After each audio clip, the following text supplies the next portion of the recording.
Shalom, shalom, family. As always, at the 10-minute mark, we're going to say the Lord's Prayer. So bow with me as we say the Lord's Prayer. Our Father in heaven, honored be thy name. May thy kingdom come. May thy will be done on earth as it is in heaven. Give us each day our daily bread, and forgive us of our trespasses as we forgive those who trespass against us. And lead us on the righteous path, and guard us from the evil one. In your name we pray. Amen. Amen, amen, family. Shalom, shalom. We got our beloved brother Jah here now. We got some very interesting stuff to go over. I'm just going to go to the page. So we had a very interesting time for this last month. We was basically going through a couple different things that was going on. I just want to talk about some things. So we're just going to have an open, holy conversation, right? Just to talk about what just happened, what's the stuff that we were going through, right?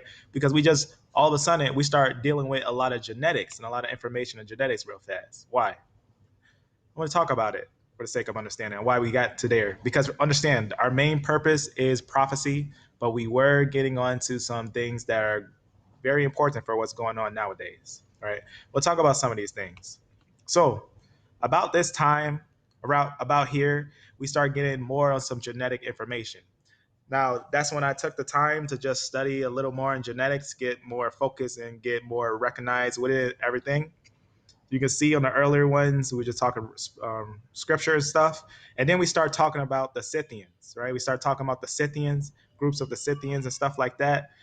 Few people know about the history of the Scythians. It's just like a historical journey that was, right? And then we start getting on some different genetic, right? Get on different lines of genetic information on that.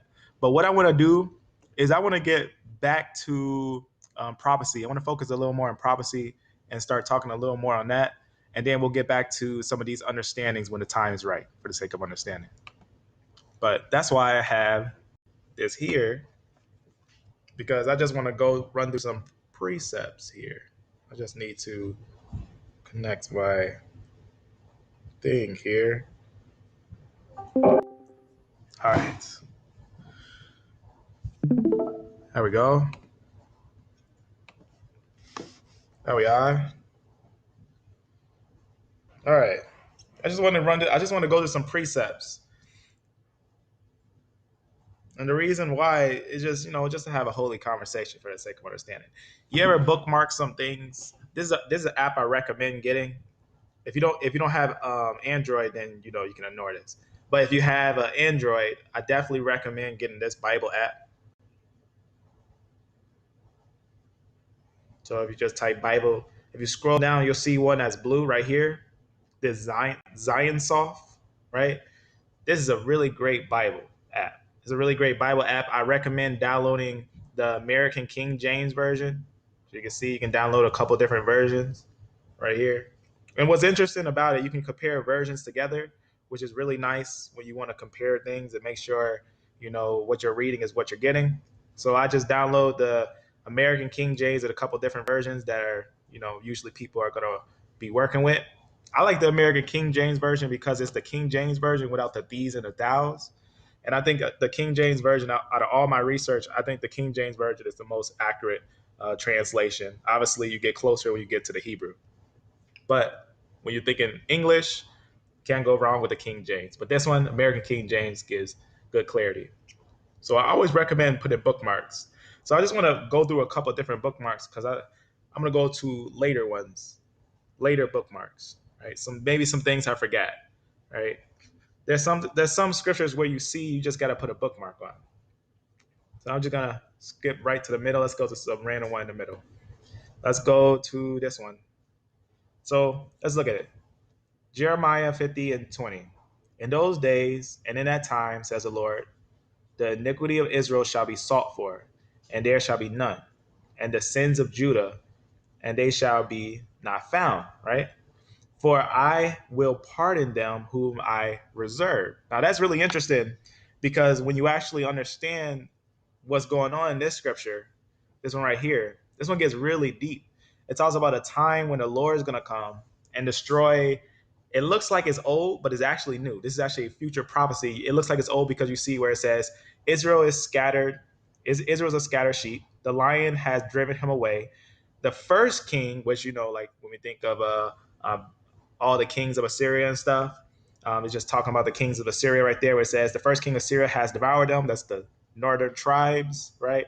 And then the last is Nebuchadnezzar, king of Babylon. Now, that's talking about Babylon, Nebuchadnezzar coming there, and that's the southern tribes, has broken his bones. And then it says this, therefore, thus says the Lord, right? He's saying that already happened, right? He's noting that that already happened and saying, therefore, and remember, this is Jeremiah, right? Saying that Nebuchadnezzar is going to come break his bones. Therefore, thus says the Lord of hosts, the God of Israel, behold, I will punish the king of Babylon and his land. And now notice what he says, as I have punished Assyria, right? I have punished Assyria. And he says, I will bring Israel again to his habitation. Now that's really interesting because we know when we think about Judah, you have Israel, which is going to be more when they say Ephraim, that's the 10 tribes, right? This is actually really interesting because it's actually talking about Ephraim right here. It says, and I will bring Israel again to his habitation, and he shall feed on Carmel, right? And Bashan. Now that's really interesting. These two terms, Carmel and Bashan, right? These have deep meanings, right? Bashan, that was a people that Moses had destroyed, and then they end up destroying them and taking their land.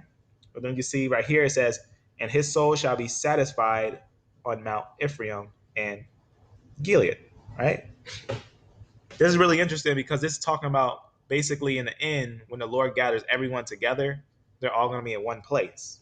It says, in those days and at that time, says the Lord, the iniquity of Israel shall be sought for. Right?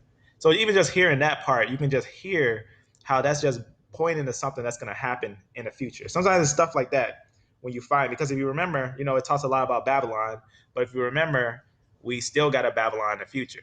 That's still a Babylon in the future. So it's definitely a play on words for those things, right? Just got some proverbs and things like that. I really like the Isaiah and Jeremiah and Ezekiel ones because a lot of the prophecies, they have really deep revelations in them. And then when you find those revelations and you dig deep into them, sometimes you find in some really interesting things that's said, right?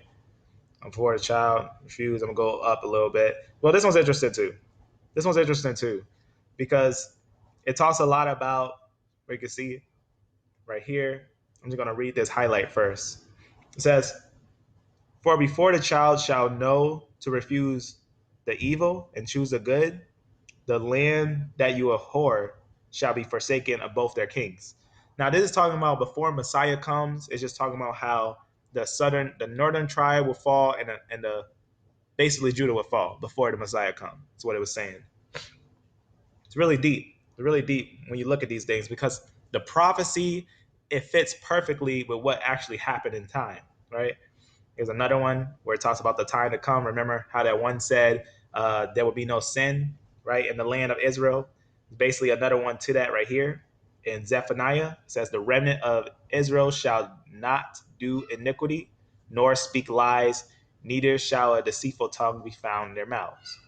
For they shall feed and lie down, and none shall make them afraid. It's really interesting for the sake of understanding. That's why it's always good to have bookmarks on different things like that to go through and just look through because you never know what you can find. You never know what you can find, and then sometimes going back and reflecting on it, it can get really deep when you go back and reflect on these things, right? Like this one we had found the other day and put it on a precept with the note with Hosea for that 1,000 years in one day concept. It says, for 1,000 years in your sight are as yesterday when it is past, as a watch in the night. Obviously, that means the Lord is patient. It means the Lord is patient for the sake of understanding, but obviously understanding the precept there is really interesting. Let's go up a little bit. These Psalms are really interesting. Should be up right here. This one's interesting too. Therefore shall the Lord of hosts, send among his fat ones leanness, and under his glory he shall kindle a fire like burning of a fire. And the light of Israel shall be for a fire. That's really interesting. For the light of Israel shall be for a fire, and his holy one for a flame, and it shall burn and devour his thorns and his briars in one day. Now, if you understand what it's saying there, is actually saying the curse will be gone. You see how it says, it shall burn and devour his thorns and briars, right? Briars and thorns is usually referred to as a curse, right? It talks about that was like their briars and thorns shall come up on their altar. That represents a curse will come onto their altar or their sacrifices and everything. So he's saying basically one day the curse is going to be gone. It's really, really deep when you think about what curse, right? What curse is going to be gone. There's a curse that's on Israel when we think about the curse of the law, right? All those things are going to be gone. It's important to understand that the curse is not forever. The curse was under the curse because of this disobedience, but the disobedience is at its end. And then the Lord is going to restore Israel. And that means if he restores Israel, he restores all that loves Israel, which is even the Messiah, and shall consume the glory of his forest and his fruitful field, both soul and body, and they shall be as when a standard bearers faint. Really interesting stuff on that. So that's why I just like to bookmark things because you never know. You go back and reflect on these things, and you can find some very deep and interesting stuff. Very deep and interesting stuff. But this is getting more to the spirit. These are things that are very good for understanding when we think about the spirit and everything. These are refreshing things like the word. This is direct, pure water. That's what this is, direct, pure water. But it's always interesting, when we study the things that are, what's the word I'm looking for? Scientific and historic and things like that. Those are things that are really interesting to look into and see how the Bible, contrasts with them. Just like how it's showing. Remember, we was talking about millions and billions of years, and I was showing you those finds when they were finding uh, evidence of humans and layers that they were saying was millions and millions of years, right? I showed you that they found a doll, a whole baby doll crafted thing that's obviously someone had to hand make in a layer that they said was 300 million years ago. So it's all types of things like that. But the direct word is always pure. The direct word is always pure. It was very deep when we look at these things. I'm gonna go to another one. Let's see. A lot of them get really, really deep for the sake of understanding. This one, I always like to quote because this part, if you know, in Hebrews, it goes over this part.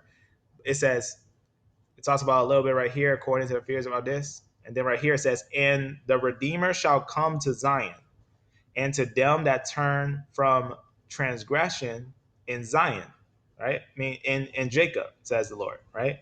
And it says, "As for me," this is this part I just really like. It says, "As for me, this is my covenant with them," says the Lord. "My spirit that is on you, and my word which I have put in your mouth shall not depart out of your mouth, nor out of the mouth of your seed, nor out of the mouth of your seed's seed." See how it's saying that? "Says the Lord, from now on and forever." I just think it's amazing to see these things where we can just bookmark them. Because remember, all this used to be a scroll. You ever think about that? This book used to be a scroll, and now we have the tools to really dissect and get into these scriptures, unlike ever before. This is a really interesting app because it can show you your reading progress. This phone, actually just recently got this one. This one is new. I first had all these completely full, but as you see, whenever you go to a different chapter, right? Like this one, it'll tell you which one you didn't read, like Lamentations. I can just click it and now I can go and read through it. I can look at it and it counts whatever chapters. What it actually does, it doesn't count which like ones you're reading and everything. How could it know? But it knows like when you go to a certain chapter, right? Now, if I go back to what was it? Highlights? No, not highlights. But that's nice too. You can have highlights. Um, Reading progress. Now, if I look at Lamentations 1, or Lamentations should be completely full. You can see right there. Now, Lamentations is full. Obviously, I didn't even look at this thing in a minute, but these are just the different chapters that was selected that I ended up selecting and just looking at in different times. Obviously, I have different Bible apps. It's always good to have different Bible apps for the sake of understanding. This is one Bible app. There's also this one that my beloved brother Ja had shown me. Really great app right here. It's good to learn Hebrew. You can take a quiz, right? You can select, just start the quiz and whatnot, and then you can pick different things and whatnot for the quiz. Like I say, if you get it wrong, this one's correct. If you get it wrong, right here, right there, you can see, get an idea of those things and whatnot, and then get practice. So if you get it incorrect, sometimes you can have getting better and better, with these things. That's a really interesting one, a Hebrew flashcard. You can learn, if you want to learn Hebrew, is a great little tool, the Hebrew flashcard right there for Android. And then you got obviously your Blue Bible, right? Your Blue Bible is always good. It's always good to have these tools because you never know. You never know what can happen. You might have all of a sudden someone wants to talk about the word. The more you know, the more better you can have that conversation. This one's interesting because you can pull up some different things on this. I think that's a way to do Strong's Concordance. I don't really use this one too much, the Blue Bible. I more use the internet one because I think the internet one is more clear. But maybe if you um, use it more, maybe you'll start to get it down. But on this thing, I'm not too familiar with it. On where is the Strong's Concordance on it? Sometimes I end up going to it and stuff on accident, but this is what that is. I think it also has a audio. I didn't even know it has audio. Chapter 48. Yeah, it has audio. So it's really interesting. A really interesting app. But for audio, I just use this app. I think this app is the best with audio because it reads and it moves at the same time, and it has a night mode, so it's easy on the eyes and whatnot. So this is a nice app to have. So these are just some of the apps that I recommend. Obviously, your translation tool just for translations, and one of the major Bible tools I recommend is a Strong's Concordance, right? A direct Strong's Concordance, like a interlinear Bible. Now, it's important to know that the Strong's, you don't want to read, you don't want to take the Strong's Concordance and just read that like as a book. It's not really meant to be read like a book. It's actually a dictionary. It's basically like a biblical dictionary. That's what this is. It's supposed to be a dictionary of every word, just in the order of the sequence of chapters, right? That's what this basically is. Like for example, I was I ended up talking with my brother with this the word right here. I don't know if I could pronounce it right. Hele, right there, something like that, or hey la lay, something like that. I don't know if that's Zach saying it right, but you hear the term Lucifer, but remember Lucifer is Latin, right? It's coming from more of a Latin word, but if we look at the Hebrew word, it's going to be different than the Latin word. It's a really interesting one because a lot of people, when we see people say Lucifer, they're more saying something that is an alteration of the original word, right? When it says son of the shining one, different things like that. So I recommend, these are just some of the things, obviously a notepad and stuff like that. These are things that I recommend. I think they're really good to have for the sake of understanding. But I wanted to have a holy conversation today. Besides these things, I want to have a holy conversation on what we were doing. It's just a couple things that we were doing this week, a couple things that went by because we got brother Ja here, Shalom, brother, and I'm gonna put a link in the description if anyone wants to have a holy conversation. You're welcome to join me and talk about these things. Amen. As always. Amen. That's right. That's right. Let us always pray for our brothers and sisters so that they can keep increasing in these things for the sake of understanding. Let me close this one. Let's go back here. And I want to talk about the reason why I wanted to just, have a free, holy conversation today, you know? So I want to talk about what we did on each one of these videos for the sake of understanding.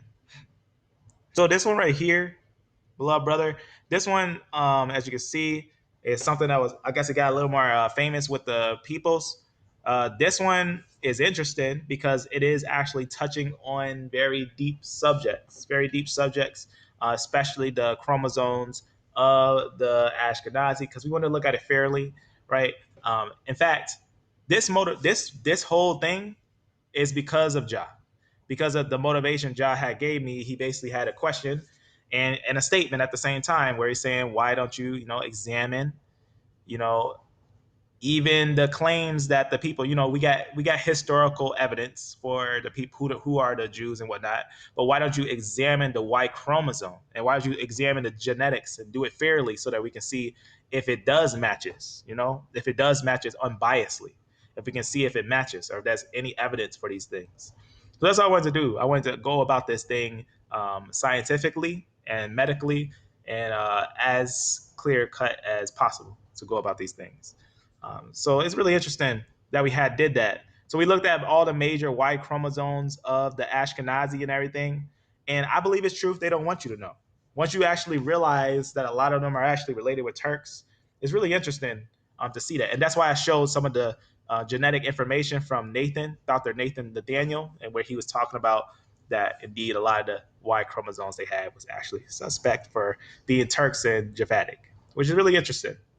Then we talked about the Scythians, which this Sunday we're going to talk about the Scythians, but how they're connected with the Celts and the Gauls, which are the Galatians, right? In the Bible. In the Bible. This is actually groups in the Bible that are not well known, but they are very important groups to know. The Scythians. And then we're going to look at that, how it connected Gog and Magog. Very interesting stuff with that. And then even connection with America. Very interesting stuff with that. And then here, right here, that's when we had taught. This is basically a connection with this. This one is actually connected with this one because this one is actually talking about how I'm actually bringing forth this person. Just for example, like what we was doing.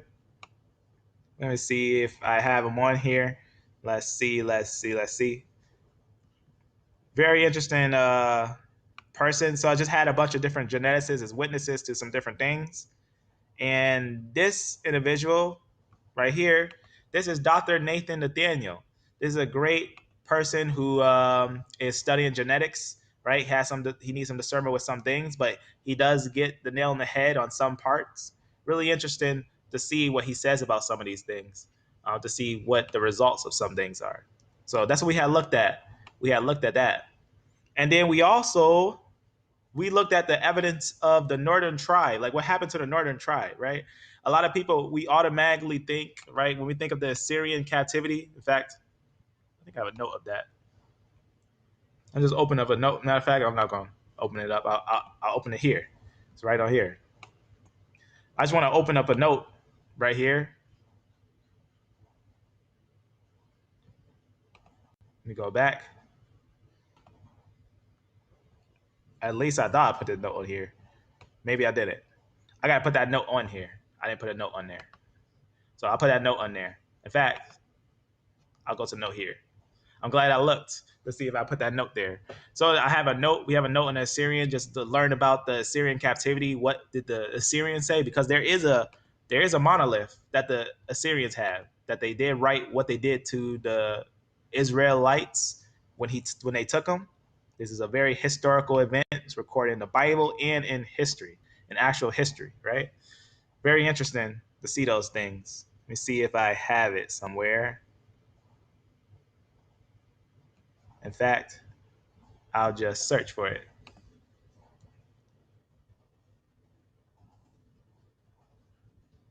Right here. I'm gonna put this in that description like afterwards of that video. But what we did was we was looking at some information. We was looking at the Assyrian captivity, and we found some interesting things.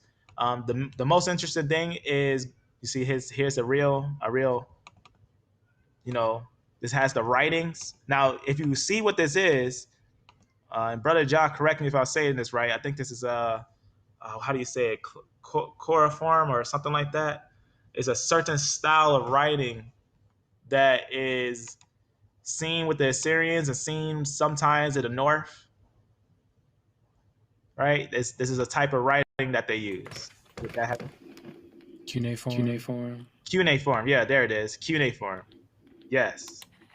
Cuneiform. This is actually what that is. Let's see, because I got another picture of this on here. What how you say that Akkadians were using. Let's see where they at. Right on here somewhere. Let it load the picture. Right here. The Sumerians were using it and the Akkadians were using it. And they have a lot of writings for this. What's interesting is that they just recently decoded this, right? They just recently decoded this writing. They just recently decoded to understand what it was saying, what the writings were saying. Let me see if I got a link where I have them basically talking about the coding in there right here, cuneiform right here. And you can see it just talks about that. It's the earliest writing we know that dates back to around 3000 BC, right? That's very early writing. See, the Sumerians were writing that, not the Samaritans, like not the Samaritans like Israel, but these are different groups. These are a group that was basically in the Fertile Crescent. You can see what that would look like, the type of writing, type of style, whatnot. And they had basically just learned to decode this. They basically just learned to understand what's written there. I never looked into if there's any um, extra things they found out from decoding it. I will. I'm gonna see if they did. If they did find some extra things on that, so you can see writing and different things. You got some interesting information on here. I'll show you this one real fast about that language. I think it's interesting to know about these things. Because the Osiris cylinder was meant for a Babylonian audience, it was written in the Babylonian language, which is a Semitic tongue related to the modern languages of Hebrew and Arabic and Aramaic.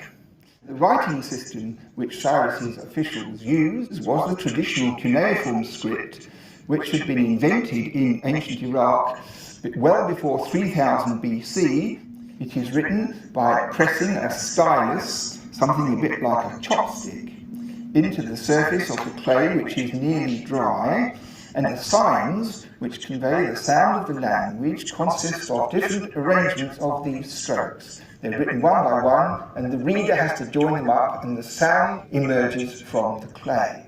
This is the line that says, I am Kurash, Shah Kishshati, king of the world, the great king, king of Babylon, and so it goes on. So we're going to write Kurash. So the first line, Ku, has the big vertical, two small horizontals, one bigger horizontal, a little vertical, and another horizontal, like a box. This is Ku. Then Ra, we have three strong horizontals to begin, one big one next to it, and then one little vertical wedge.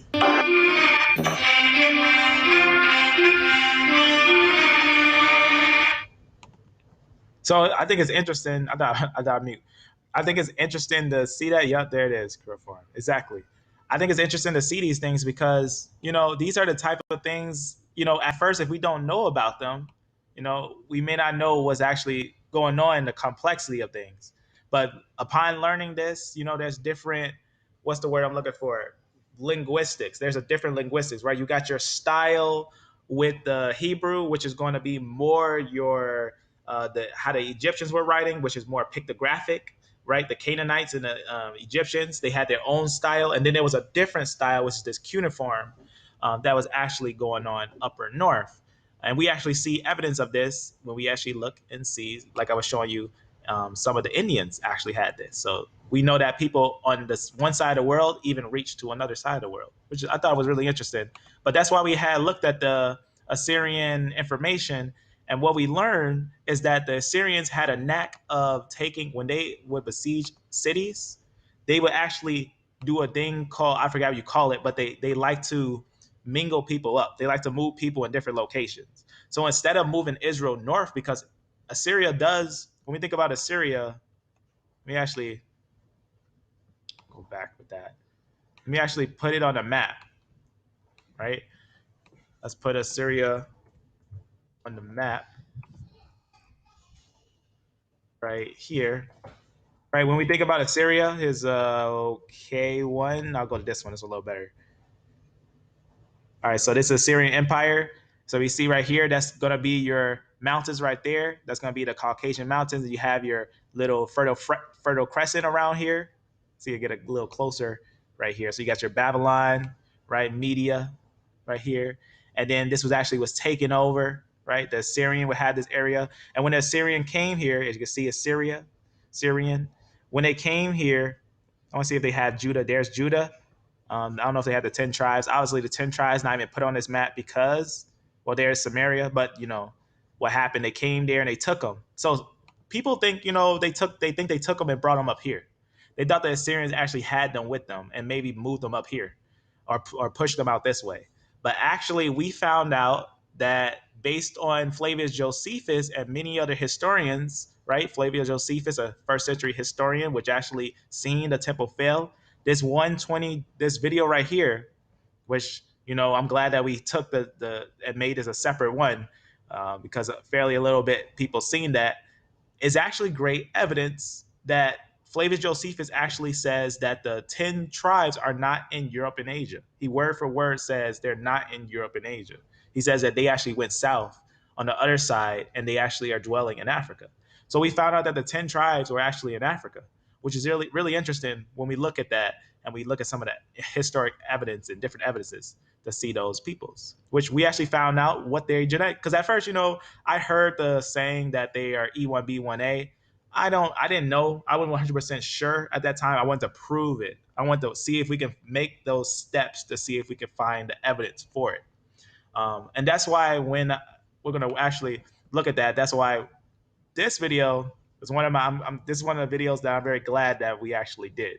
This is a video I'm very glad that we did, because that's why I wanted to find out who is Israel, just for the sake of understanding who is, because that's evidence of the Bible. If it's the Ashkenazi, then we got to see if it matches up and see if there's evidence in the Bible. But based on a lot of different historical evidences, obviously the Ashkenazi cannot be them. But we know that just by continuing on. Holy conversation, right? Weekly conversation, and then holy conversation, and then talking about some prophecy, right? We got on some prophecy. It's very important. This is what the page is about. 2003, 2027. No, I'm not ashamed. For the sake of understanding, we are constantly refining these notes. We're constantly going about these things more thoroughly than we go about these things, right? We go about these things more thoroughly than we go about the historical, the linguistic, the biblical. Obviously, this is biblical, but the other geographic and other information on other stuff. We go about prophecy more than we go about those things. That's very important to know. The holy conversation, weekly revelation, right? Revelation note always in the description on those days. Then on Sunday, now I set aside Sunday for genetic studies. So Sunday is going to be, because Sunday, right? Sunday. What is Sunday? Sunday, sun worship day or whatever. But I just call it synthetic Sunday because it's synthetic. So I took that day to study the actual understandings of the synthetics in humans. So that's what I wanted to know. And it's been very fruitful. It's been very interesting because we've been finding out some very interesting things. In humility and in love for the sake of truth, as we do not hate anyone just because who they are, as we do not even hate animals, right? We shouldn't hate an animal. We shouldn't hate a human. That's ridiculous. But we want to know the truth of things. So that's what we do. Study these things truthfully. So Synthetic Sunday, this was on that day, the first day. Remember that day when they started? I don't know, Brother Ja, that was a time when the world was basically watching Israel while they were basically going at war with each other. They were fighting. If any brothers and sisters that's watching, we got our beloved Ja here. Some brothers are actually fasting from the internet. These are good things. They're strong things to do when you can do these things. So some, may not have seen some of the things that were going on in the world where everyone was kind of, caught in the hype. So you can see a lot of people they thought, oh, Israel's fighting against such and all these things. But what we did was go about these things very carefully to examine what's going on. And, a lot of conclusions that they say were discredited. If you actually look at the genetic studies that they try to use to discredit this information, you'll actually be surprised. Like, for example, they try to discredit the Khazar theory based on the mtDNA, which is the female line. This just doesn't make any sense. But when you look at the Y chromosome, it's 100% verified. Even especially when we looked at the private Armenian study, that actually confirmed that the Khazars and Armenians were connected. And the Y chromosome of them, there is no Y, quote unquote, there is no Y chromosome found inside the Armenians that's not found in the Ashkenazi and vice versa. So that's just for the sake of truth, for the sake of understanding. Then we talked about Revelation, right? Just reading Ephesus for the sake of understanding. Revelation note. And then we got to another synthetic Sunday. So what happened on this synthetic Sunday? This one was 4 hours long, but I feel like this one was really deep. It's actually very important. And the reason why it's important is because we actually found out who's Ishmael. And the reason why this is important is because we also can match it with historical evidence. We can match it on historical evidence on the real Arabs, right? And then we have to know what happened. The Turks came in, the J lineage came in, right? The E lineage was the real Arabs, and then all of a sudden the J lineage, the Turks came in, and they were pushing the E lineage down, and we can see the evidence for it, and they find a lot of evidence for these things for the sake of understanding. And we find the E outside of Africa because when you think about the E lineage, this E lineage, when you think about this E lineage, they call it an African lineage, right? But it's not. It's not actually an African lineage. But that's why we went across this thing very thoroughly, very carefully. And we found out that E1B1B is Ishmaelites. Really interesting with that. In fact, speaking of which, I was adding some more information to that the other day. Because I was just, sometimes, after going over these things, I try to sit back and think, put a little more to it and think how this, what this means. Because it's one thing to know the scriptures and everything, but it's another to know the people of the scripture still exist and are in certain areas, right? You're going to get some different understandings when you think like that. When you sit there and think that the world we're living in, we're living in the Bible. We're actually in the Bible right now. We're in it. We're living in it. As we move and grow, we're in it.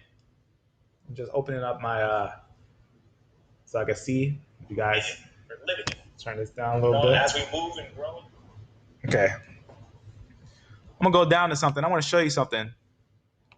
Now remember, I showed you that Flavius Josephus had said a thing, right? And I was talking about the Moors and everything, and how they saying the Moors were the Arabians, right? The belief that the original Moors were the Arabians, right? The Moors, they're dark skinned and everything. But let me go down a little bit and show you something. I think it's really interesting to keep digging. Here's the one on Flavius Josephus, right? Flavius Josephus said this. He said that the area of Arabia, right? The people in Arabia actually moved their people to Libya, and they called it Africa, right? And these were sons of Abraham. These were sons of Abraham that were in Africa, right? They was in Libya, and they called it Africa. Really interesting when we seen that. Go down a little bit. And then, these are the daughters. These are from the woman Keturah, for the sake of understanding. But let me show you something that I had noted. I just put this here because I was just doing a little more I just want to verify. I always like to verify, so I did a little more historical studying. This right here is Africa. This is where they were. They were down here, and they were settling these areas. And Rome actually knew this as Africa. Rome only knew this as Africa. It's a real video by this group. I think it's Kings and something. You can see right here a little more. You can see right here Africa.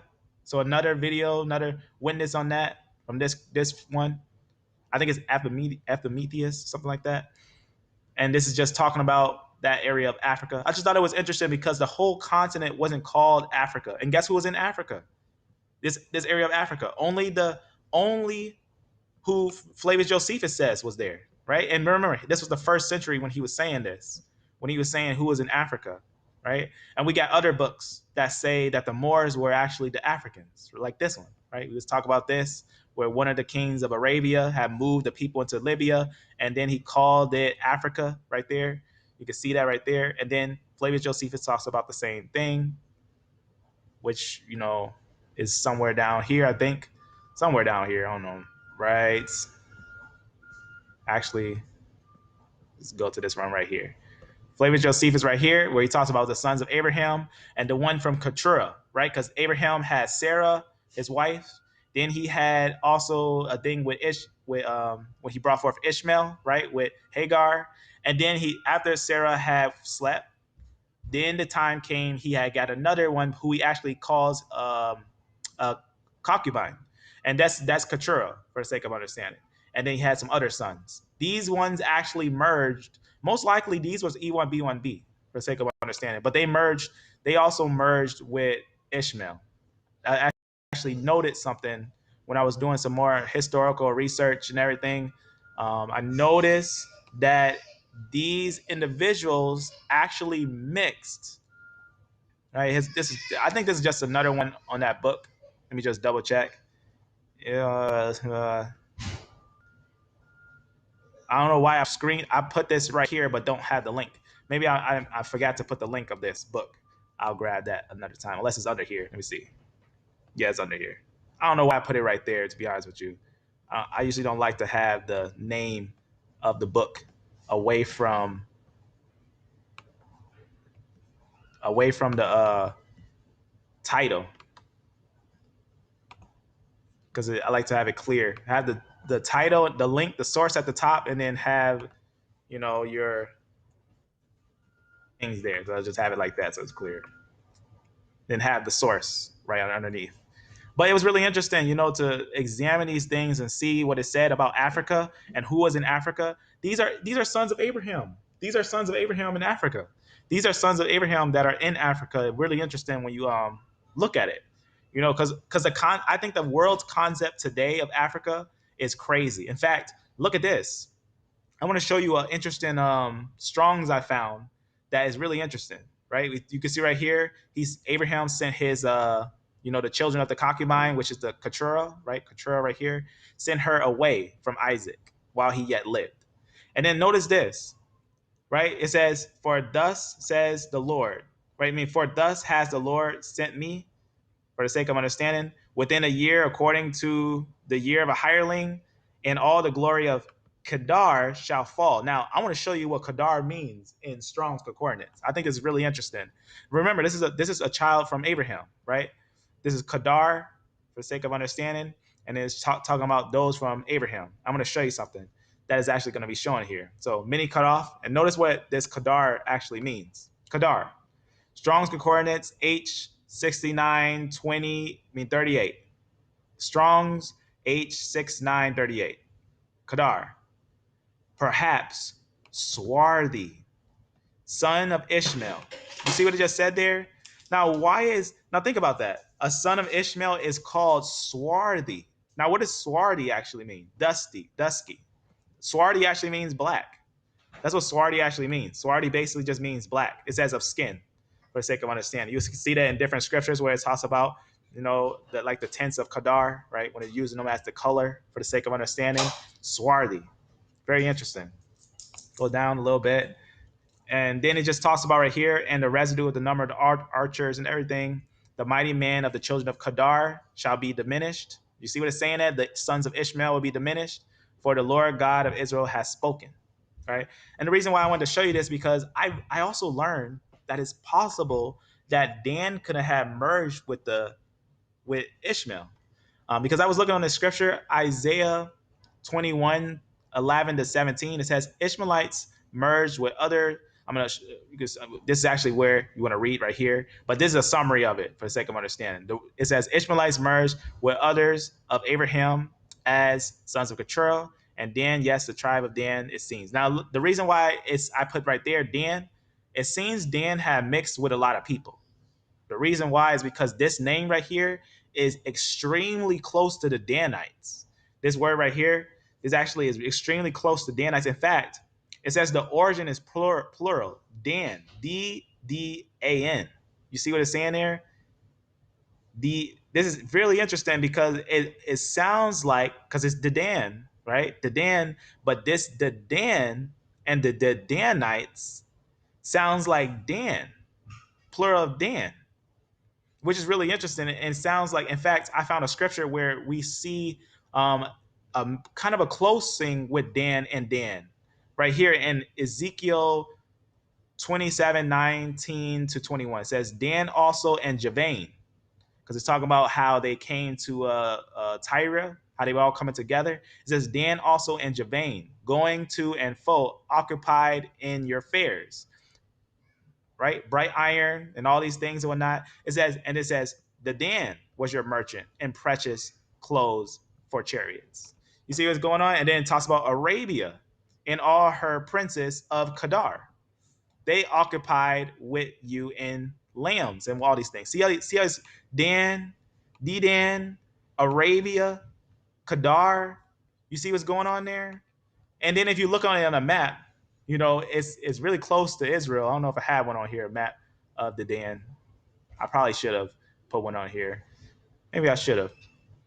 but you can easily look it up. I'll just go to one right here. The Dan on a map. Shouldn't be too hard to find. But what I seen, it was like right here, but I don't know. Let me see. Sometimes I see it up here and stuff like that, but it's in the middle. It's over there in the Middle Eastern area. It's over there in the Middle Eastern area, for the sake of understanding. I seen one that was a little better. I think this one. This one has it right here, down here, so you can see what's going on there. And what's interesting, Dan was over here. But is it possible that some of them end up settling over here? It's possible. It's extremely possible because that's what Dan was known to do, to deal with the nations. He was basically going out and doing whatever he wanted to do, which is really interesting. And that map that I showed, that was a real map from the 1800s. I'm glad that they put that circle there on this one. This is an older map from the 1800s. I know I'm familiar with this one because of these things. I know what these are. This one. I'm gonna close that. So I thought that was interesting. I just wanted to show you that because Dan's not sealed in Revelation. Dan is not sealed. So remember, Islam is of the beast. So if they end up converting, and a lot of Jews actually converted to Islam. A lot of Jews converted to Islam. In fact, I noticed a war in history. I noticed that the Jews were fighting with the Arabs, and a lot of times they became one. I actually learned that when I was doing some other history on some other things. Let's see, pull that one up real fast. It's really interesting. So you can see that's why we went on that, because that was a really deep topic. That was a really deep topic that we went over, and that's biblical. That's biblical information. But I want to show you. I added a little bit to these historical things. Shalom, family. Shalom, shalom. Let me see if I can go down a little bit right here, and I want to show you real fast what I now always these notes was in the description on these videos, but I'm always going to add to them. Always going to make sure they're refined and make sure everything's nice. And if you ever see anything wrong with the note or anything like that, because I do have for some reason I have some corrupt notes. I don't know how that happens, but I always try to make copies and stuff. I'll just show you what happens. Let's see if it'll say it right here. On my phone, it'll say it, but here it's not saying it. Sometimes they'll say note corrupted or things like that. These ones don't say it. But I'll show you. As a matter of fact, I'll show you what it looks like on my phone.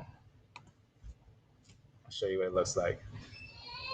It's pretty crazy.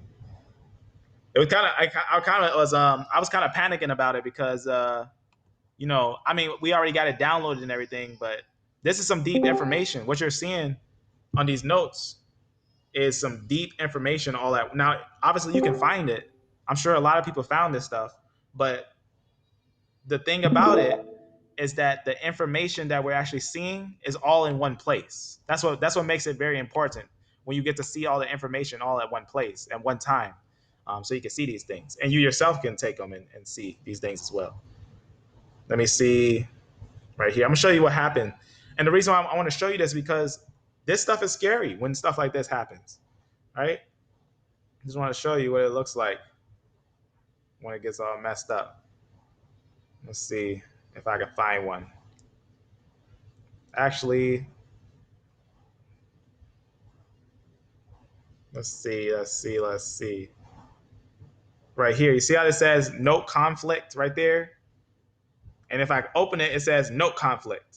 It says and goes to the original one. Different, like certain things like that were happening. Like notes were getting in conflict and things like that. This is one of my copies, and I had obviously duplicated it before it happened and try to focus on the one that's newer. So like that's why I always try to make sure I have a copy, especially this one. I think this one is one of our better ones that we did. So you can see some other ones ran into some conflicts. But I paid for this thing myself, so all these are mine for the sake of understanding. But I give them out freely for the sake of understanding. So that's what this is for. But I want to make sure the information isn't tampered with. So this will always be available as it's kind of like a website. This is basically like a website, but it's all in one place in a notepad. That's why I like Evernote. Evernote's pretty interesting with that. So let's go back over here, close that. I just want to show you that because, these things we're getting on some very deep topics, and I just want you to know that we have touched on these things.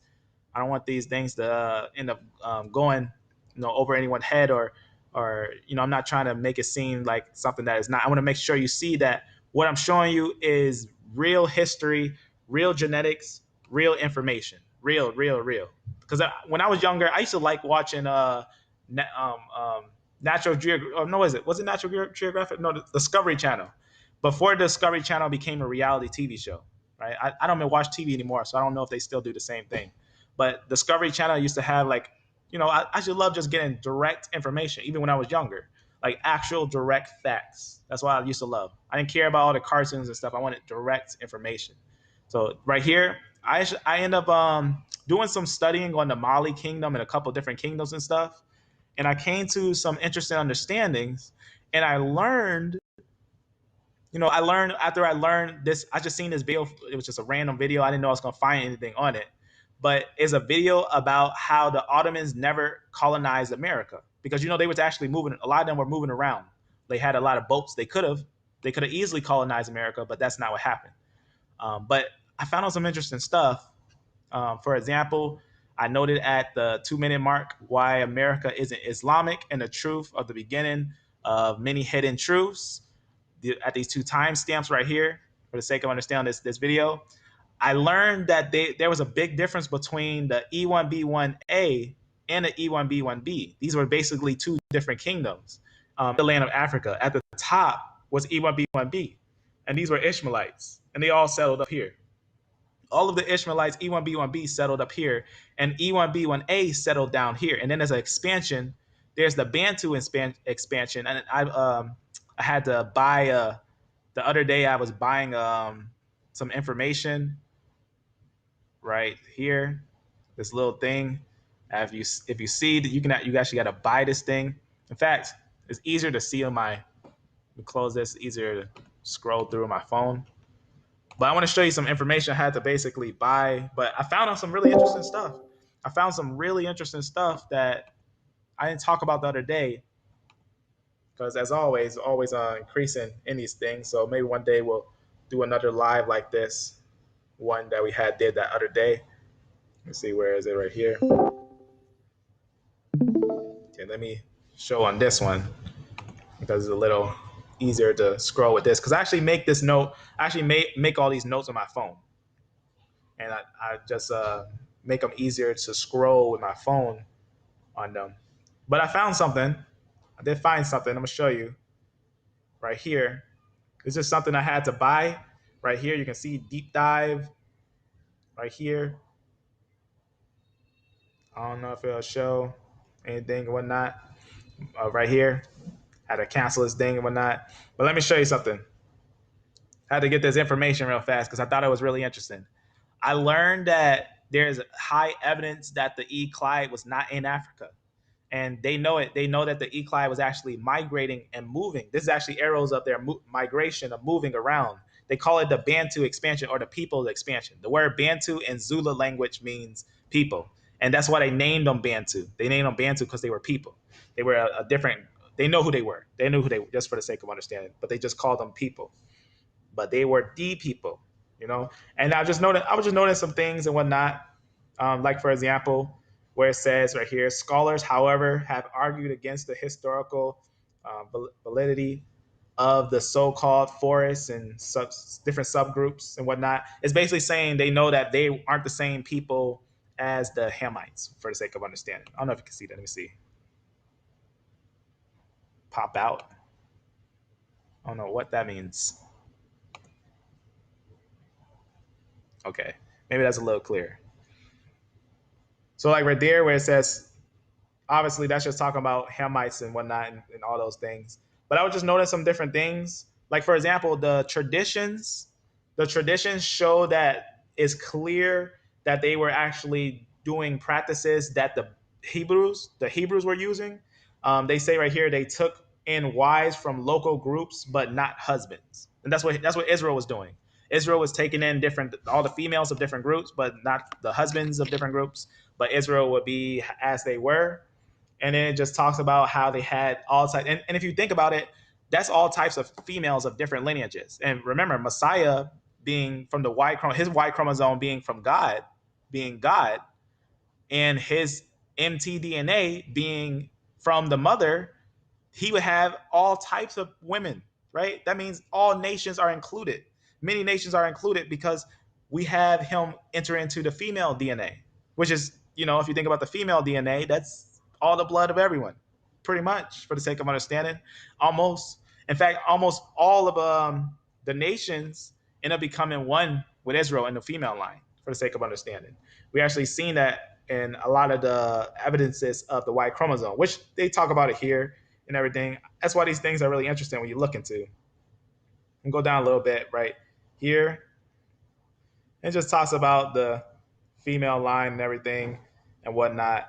So different things that maybe I'll talk about another time and everything. I'm just seeing if anything I should talk about right now, as it seems right there. You can see right there genetic variation, basically all the change and everything in the Y and the mtDNA and the Y chromosome is strongly shaped by culture factors, right? Culture factors such as social organization, polygamy, and marriage practices. You know what that means? This is Israel, because that's what they were actually doing. They was in a social organization where they had their own tribes and their own separation of tribes. They were actually having multiple wives. That's that so-called polygamy. For the sake of understanding, that is actually a made-up word for the sake of understanding polygamy, because many have multiple wives in many different times frames, but there's different laws in the new world as we see here. But that's actually what they were doing, where they had, and that would actually keep the family, in a sense, always from the same head, and then obviously marriage practices. That's really interesting to see that they found a lot of this evidence that they were practicing these things, and that these things came to the same type of results of what happened to Israel. So that's just some interesting stuff that I was seeing on some other things. But let me show you something. That's not exactly what I wanted to show you. I wanted to show you something up here, right up here, that I was noting. So these kingdoms and stuff, like when we think the Songhai kingdom and the Mali kingdom, because I wanted to see who was the king. Because if you know, there was a king, right? You can see right here. This is from Babylon to Timbuktu, as well as that. Remember that other quote from that other book from that person was reading that other day. This person was reading another book. I found another quote that says this.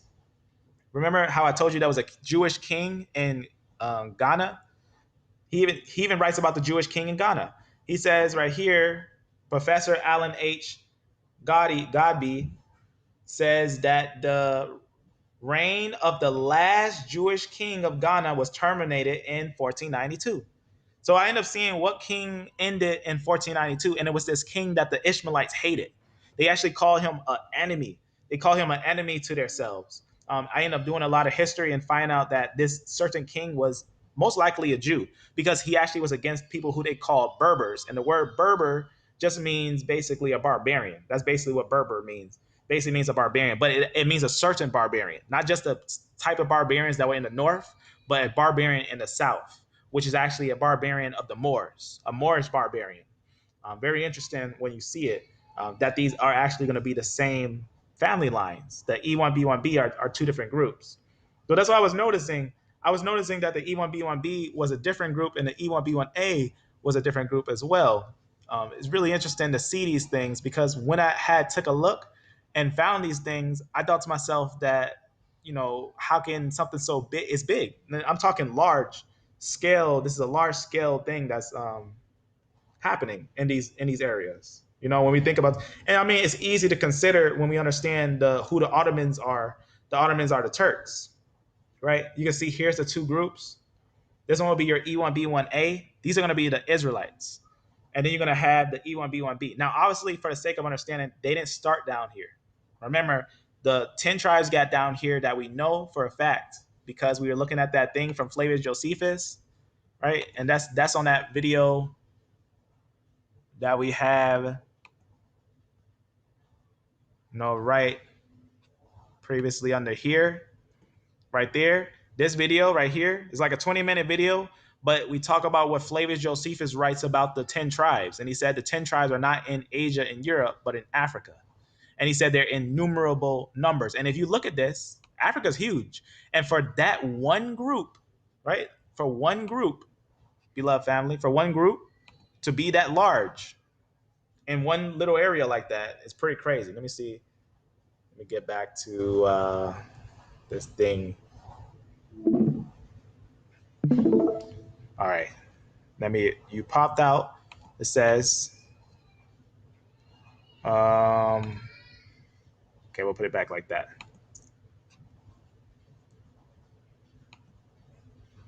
All right. I'll just do this. All right. So that's why I wanted to show you that, because E1B1 A and E1B1B are two different groups. These are two different groups, right? But they are in different areas. You see how they're divided like that? I want to show you. I really want to show you the story on this thing, but today I just want to keep it, a summary of all the things that we did for the sake of understanding. Go back up to it. But I was noticing that these were fighting against each other, and there was an individual in that time who the people knew as being against those people. And I'm gonna show you real fast what it says, and I'll show you that they knew that this was he was a different family, quote unquote. They knew him as a different family, but they were all E lines. So you got E1, B1, B, and then you got your different line. I just want to show you this right here. I think it's really interesting. They imposed heavy taxes on all the week to Let's see, try where it out. is that? You'll also get 25% off if you want the full membership. 202. To understand why the Ottoman Empire did not expand into the New World, we first have to analyze the causes that drove the European expeditions that led to the discovery of the Americas and that brought the knowledge of the continent to the Old World. At the fall of Constantinople in 1453, the Mamluk Sultanate of Egypt held a monopoly over the spice trade coming from Asia through the Red Sea. They imposed heavy taxes on all the export towards Europe, and only the merchants of... Okay, so when I was younger, seeing this stuff, I was so confused because it looks confusing, when you think of these maps. But now I understand completely what I'm seeing. You can see these are Turks. These are going to be Turks over here, and this right here is not yet Turkified. These are going to be the real Arabs. These are the real Arabs right here. They also have a group over there and a group over here. They got different groups down here. That's important to know that these are actually going to be all related, but different empires. But that's what happened. Ishmael had 12 princes, so there's actually 12 different groups of them. But you're actually going to have some major groups working together. I just want to continue with this to show you it. The Republic of Venice were allowed to trade with them, making a fortune by reselling the goods in the rest of Europe. That's the powers. That's some of the powers of the people like Rome and stuff. Now, obviously, this person right here, Rome actually fell. If you see right here, Rome fell at this time. There was the fall of Rome, but some of them moved here and survived, right? Some of them, this is going to be that area, which is really interesting because now they're connected with India. Now they're connected with India. So this route is connected to India, and this is going to be basically Rome still surviving in that time. As a monopoly. Many Venice, Roman Empire right there. This situation, as they could only go Isn't that- to the Italian city. Isn't that crazy? I actually didn't know that. I actually didn't know where Rome moved to. I thought when Rome fell, it was just like, what happened to it. I didn't know it went up here, but that's the thing about constantly going through history. I didn't know it actually moved from here and went up here, which is really interesting. And one of those states was the Kingdom of Portugal. Portugal already... And these started the slave trade. So these started the slave trade, and it's going to be really interesting seeing a little bit of this. Expanding and exploring overseas, initially incited by a desire to spread the Christian faith and continue the Reconquista that had taken place in the Iberian Peninsula in the late Middle Ages. In 1415, King Shuo had occupied the Moroccan city of Ceuta. I'm gonna skip a little ahead to a certain timestamp here. I'm gonna go to a certain timestamp here, 470. I just want to show you this part because I thought it was really interesting. So that was just talk about the just, some settings, a little bit of settings, and then this. As after his death in 1460, Portuguese explorers continued to push south. This is the efforts of that's John II right there. So, right, you see that's John II. Remember, he's the one that took the Jews. This is the time, this is about almost there, 1492 is a little bit after, but it's going to be the time where he's going to move the people around. Deeply Christian Prince Henry, however, still resulted in the colonization of the Azores and Madeira Islands, where sugar was cultivated, and the exploration of the Atlantic coast of Africa, where outposts, feitorías, and forts were established. So remember, you see how he's going around this part of Africa, because this is where the Ishmaelites owned. They wasn't going up here and settling up there. They were going to go down here and settle down here. And you can see this kingdom of Mali and then Songhai and different things like that. To trade with the local Africans and to attract Arab merchants. In the second half of the 15th century. So you see how they wanted to attract Arab merchants, because the Arabs in these areas, this area was super rich. Few people actually know that this area, one of the kings who they call the Lion King, ruled down here, and this was the richest area in the whole world. In fact, the richest man that ever existed was in this area. It's really interesting when you see how valuable this area actually was. Portuguese explored the Gulf of Guinea, Sao Tome and Principe, and the Congo River. We talked about that, how they settled in San Tome and everything, Principe. In 1488, the explorer Bartholomew Diaz rounded the Cape of Good Hope, confirming that the Atlantic and Indian Oceans were connected. At the same time, two agents sent by King João II. I'm gonna skip a little ahead because it gets really interesting on some stuff and whatnot. And you can see like different things going on. Like right here, these are gonna also be the E1B1B and all that stuff. But let me go to a different one because I want to show you something. The reason why I want to show you that because I wanted to like kind of set the settings with that. Here's that the richest person, right? If you ever seen the movie Lion King, this is where the idea came from. The Lion King of Mali, or all this stuff like that, right? Named Mansa Musa, Mandi Musa, for the sake of understanding, is actually going to be King of Kings. They call him Moses, King of King Moses, for the sake of understanding. Really crazy, but that's his name right there, his real name. But this was in 1300s. Really interesting what was going on down there. But I want to show you this one right here. If this is the one I want. 1492 is of great significance to the West. If this is the one I want to go to. Matter of fact, I'm not gonna go to that now. They had come to this remote place to. One day I'm gonna go over more of this information because obviously doing this and then going back and then studying more and it just keeps growing. It's so much stuff that's actually had happened. It's so interesting to see those things. But this is what we'll go over one time because I want to show you that the E1B1B, they were upper, and then the E1B1A is going to be lower. And those are going to be the real Ishmaelites, E1B1B. They're going to be the ones on the upper area. And that's what we did a video on. We did a video on that to talk about that. Let me just close that. Go over here. So I just wanted to show that because I thought that was fairly interesting when I seen that. I wanted to talk about that. So that's why this video, 4 hours long though, but it's almost 5 hours, but it gets super deep on the genetics, the historic information. We look at the E, we look at the J. The J is remember the J is going to be the Turks. They came down there, the Ottoman Empire, right? And then the E is going to be fighting against them. But they obviously lost. The E lineage lost compared to the Turks, right? They end up circling around them, right? There's a certain part right here that really sums it all together. Let's see if I can find it. And the reason why I brought this out because Truth Unedited talked about this too. He talked about what happened when the Jews went to the to Arabia. I actually didn't know the Jews went to Arabia. I know that there was some evidence of them going to Arabia, but then I looked a little more into it. See, the Jews, when they scattered all types of directions, but they didn't go upwards. That's the only thing they didn't do. They didn't go upward. The reason why is because the Romans, they owned that area, but they went into Arabia and they went to other different areas. I want to see if I can find this. See it. I'm gonna show you. I'm gonna see if I can find this part. I want to show you here somewhere. I just want to see where is that. As you can see, it got some length to it. I just want to see if I could find that spot. I would know just by seeing that little swirl that had happened there. They basically swirled around them, and they captured them, and they took the city. They took the city after they swirled around them. And this thing, if I recall, this has two parts to the note. It has one part and another part. For the sake of understanding, I'm just seeing if it's there.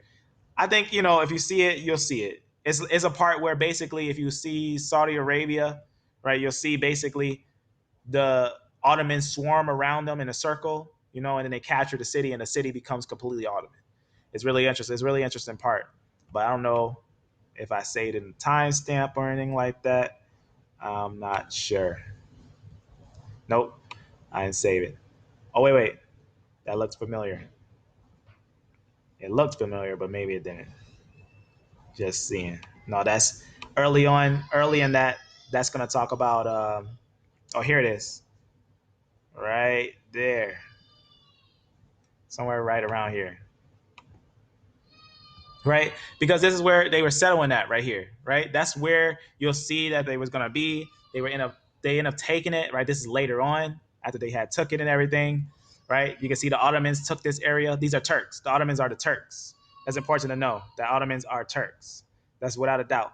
They know that they're actually the Seljuk Turks. The Seljuk Turks that came in. But I wanted to show you how they end up taking this from the Arabs. But I don't know if here it is right here. Right there. See the Ottomans, how they circle this area? Because this area, when they first circled this area, the real Ishmaelites were here. The real Arabs were actually in this area. They got pushed out. They ended up losing. As you can see, they basically went around there and basically encamped on them and took the place. But they were still in resistance. So a lot of the Arabs, they were still resisting, fighting, and trying to get the place and whatnot. So you can just see right there what's going on and everything. It's really interesting history, and that's why we went over it and we looked at the E and the A. I mean the E and the J line. Right, you can see right there, E1B1B. Sometimes they'll have a high E1B1B, or sometimes they'll have a high J. J is the Turkish line, and E1B1B is the real Ishmaelites. Really interesting when we had looked at that to see those things for the sake of understanding. Let's go back. Go up a little bit. So that's what we was doing. We looked at those things and whatnot, and we made a playlist with all the synthetic Sunday stuff. But let's keep going from here. So we learned that E1B1B is Ishmael. And if you have any questions, let me know because I'm also watching to see how everyone's doing. Make sure. We learned that E1B1. There it is. Mane Musa, Mansa Musa. Yeah, that's right. Amen. And you can see here, this is going to be, we end up making a video, not to take money from the word. The things that we find and study, don't take money for those things. These things belong to the truth. Truth is free. Sometimes we got to buy the truth. Don't be the person that they're buying the truth from, right? Don't be that person that people are buying truth from. DNA, obviously, we talked about how DNA is a language and is revealing the truth. And this one, I'm not really sure what this one was about, to be honest with you. I just want to double check. If I recall, it looks like we was talking about some things with the Ashkenaz and their Y chromosome and whatnot, and getting some understanding of some things, it looks like. So it's just like a day to get some good understanding of some things. So talk about the mtDNA, Y chromosome, different chromosomes, different DNA. I think we talk about that day. Just a day of talking of information and whatnot. Go up a little bit, and that's what we did there. We just had a conversation about Y chromosome because that's what it's all about. And the Bible is basically pointing out the Father's line. So if you want to find out who is who, we should examine history and examine those lines to see if we can find out who is who. And then obviously we had a conversation. This was a very interesting one. We had a conversation about something that I had caught the other day as the thing that was caught a while back. That was something in the air that was flying that we ended up caught. We ended up catching something else. As you can see here, it was spinning. It was shaped like two cubes, two block cubes, and they were basically spinning around each other. Really interesting on that. You can see right there. That right there. Really interesting, whatever this is on this one. You can see they were just basically floating and spinning around and very like controlled. and a lot of control on the way they were spinning around and moving around for the sake of understanding. Really interested on that video. So obviously that's not what we focus on. We don't focus on star signs and stuff like that, but that's just something I wanted to show, that even the world, they know that something's going on. They know that UFOs and stuff like that, something's happening. Something's happening. We don't know what it is. We don't know if it's aliens. We don't know what it is. It could be demons. And then we talked about Ezekiel 38 and 39. And then we talked about the Y chromosome. And I'm doing an animation right now on the Y chromosome. It's not really a heavy animation. It's like an easy animation about the Y chromosome and everything. It's basically going to tie all these together. It's going to tie all these, basically almost all these, in the Middle East, though. In the Middle East. That's what we're going to tie together the full story in the Middle East for the sake of understanding. So we're going to basically see how that worked in that time. And then you can see right here, this is me showing a little information about the out of Africa idea is false, right? It's obviously false because of Natufian DNA. I don't know how you spell Natufian. Let's see. Right here, remember we looked at the Natufian DNA, right? The Natufian DNA is going to have your E's, right? This is Israel. This is in the land of Israel. And what DNA did we find up there in that area? We found E. We found the E-Clyde, the E helical group right there. E. E1B1A. I mean E1B1. That goes to E1B1A, right? We found that in the Middle East, right? You can see different ones. Right, we found that helical group, and they say they want to tell you that this helical group is only in Africa. These are the type of things that when you look at, you see different ones. They say this is only in Africa or sub-Saharan Africa, but it's not. E1B1B actually has evidence of the Natufians that were in the area where, if we look at the Bible, where Abraham, Isaac, and Jacob went. They have evidence that they lived up here when they was moving in Canaan. They were going over here. They came. Obviously, Abraham came from Ur over there, and he came over here, and he dwelt in Haran for a long time, and he was moving around these areas, right? So I thought that was interesting when we found that, because how can you say that they're African lineages when we actually see that they're not in Africa? They weren't in Africa a long time ago. We actually find them outside of Africa. A lot of their genetics are outside of Africa. That's why I showed you that some show that E-Clyde as being Middle Eastern. That's what they actually said. Some of the genetics actually call it Middle Eastern. So that's why I showed you the out of Africa idea is false, because that takes away the understanding of truth. It's not true. The out of Africa idea is not true. We find evidence of E outside of Africa. And then here's some notes. I just put some notes here when I did a video on what we did right here. So right here, and this is obviously, I had a conversation with an individual that was basically going around and, giving his own 2 cents on things. So I just thought I would educate him on some of these things so that maybe he'll get educated from someone who is not like, blacks run and thing, and you're going to be our slaves and I hate you type thing, but actually saying, there's actually some truth to the statements. There's actually some truth, but let me show you it in love for the sake of understanding. So that's what I did there, to show him the truth of what we just learned, of who is who and whatnot. And then Dr. Nathaniel came out of nowhere with a very strange doctrine. Basically, it's really interesting what he tried to do for the sake of understanding. I just want to show you.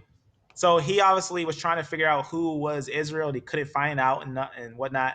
So he took 2 lineages, T and L, which is very telling on the desperation that he had to try to find who is Israel.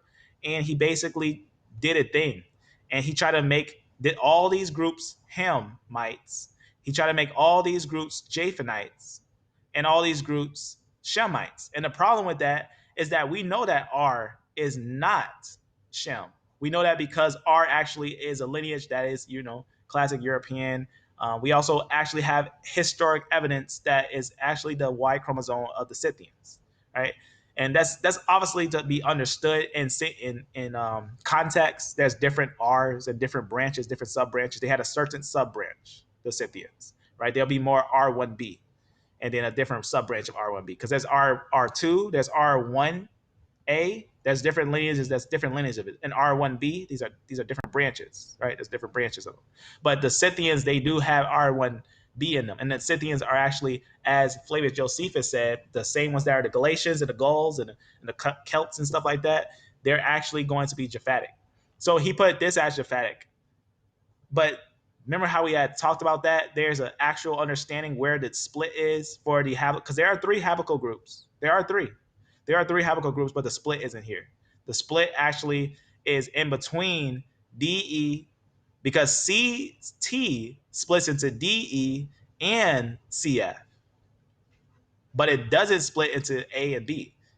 BT splits into A and B, right? So these are actually different groups.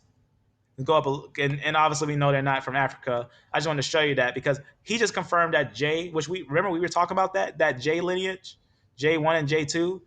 He confirmed that they are from the line of Japheth.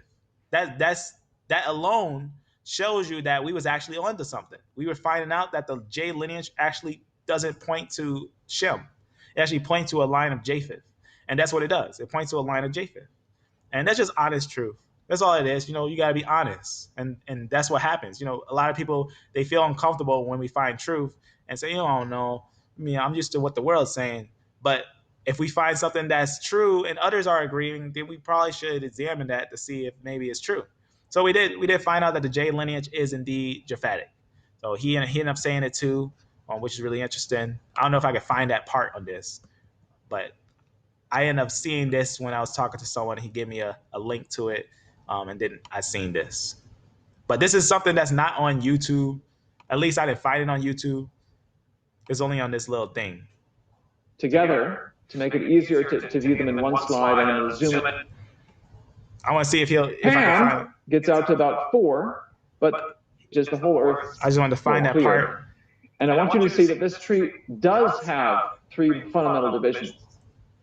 This isn't really new. This is something I published a year and a half ago, and I think I've talked about it in times past. There are actually multiple positions on the Y chromosome tree where you have 3 major branches. But this particular way you can divide into 3 will become very intriguing shortly. This is just step 1. So you can see? Now, he says, like I said, he said there's multiple places. There's actually not. There's actually not multiple places where you can get a firm split. You can't. Because remember, it has to split and it has to descend.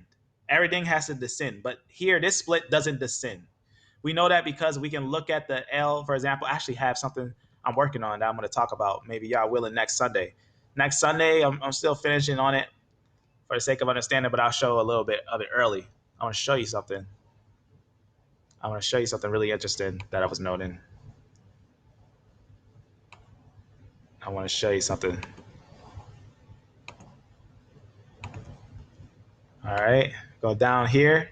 So this is what I found out, because I just wanted to, I noticed that I added to this note a while back when I was studying T, because I just wanted to see what was that T and everything and whatnot. But I wanted to show you how you can actually know that split is incorrect, how we know that split is incorrect. And it's based on the way that it splits. It's based on the way that it splits. And that's right. That's CF. Go down a little bit. So I'm going to talk about T right here. Let me just make sure there's a spot. So I just did a bonus haplogroup group and whatnot. There's an extra haplogroup group. So this one is T and whatnot. And I just want to show how it splits. So this is how it splits. So it's simple.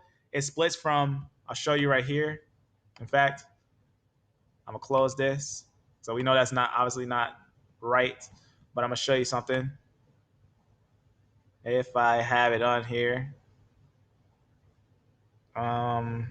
This one's okay, but let me actually go to the one on Wikipedia. I want to go to a tree. And the reason I want to go, it's not Wikipedia. Right here. The reason I want to go to the tree, because I want to show you real fast right here how it splits, right? We're going to start with CT because that's the split. And how do we know that CT is a split? Because, there's other videos. The Out of Africa idea shows you the CT and BT is where it's split. BT splits into A and B, and CT actually splits into D and E and CF. CT splits into CF and DE. CT splits into BT and then makes A and B. It also splits into DE and gets CF, right? If we start at CT, we'll get CF, F, And let's see the sequence of it. I'm gonna show you right here. In fact, let me make it sideways so you can see it. Because I want you to see it at the same time while reading this. I want you to see that I'm not twisting any information or anything, but I want to show you that if you was to do it, this is what you'll get. And that's why I say it's not hard to understand, but you just got to follow the rules of what it says. I'm going to show you right here. Okay. So if we start from CT, this is how it works. From CT, it splits into CF. So CT, CF, and then it goes to F right there. And then it goes to G, H, I, J, K right there, right? And then it breaks into H, I, J, K right there. And then it breaks into I, J, K right there. You can see right there what's going on there. So I, J, K, even G right there. There's I, J, K, G for the sake of understanding. And then it goes to, so H, I, J, K breaks into H, I, J, K, and then it also has that G, but then it breaks into I, J, K, right? And then from I, J, K, you get I, J, and K.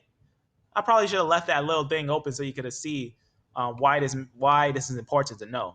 Why it's important. Because his design actually had, I don't know why it looks like that. Oh, it's on the side right there. His design actually had a very interesting concept that if we look at genetically, let me see. Yeah, right. Somewhere. Let me go down.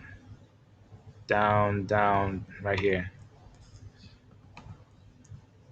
I'm going to show you the reason why is because, right, he's saying J, and the reason why I'm showing you this is because this 100% shows you, without a doubt, that the Jews are actually of Japheth.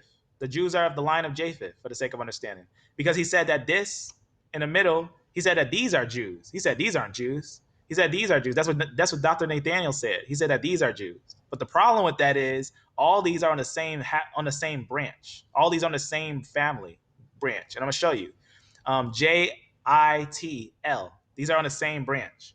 You can look at them. Because L, all these things, I, J, K, right?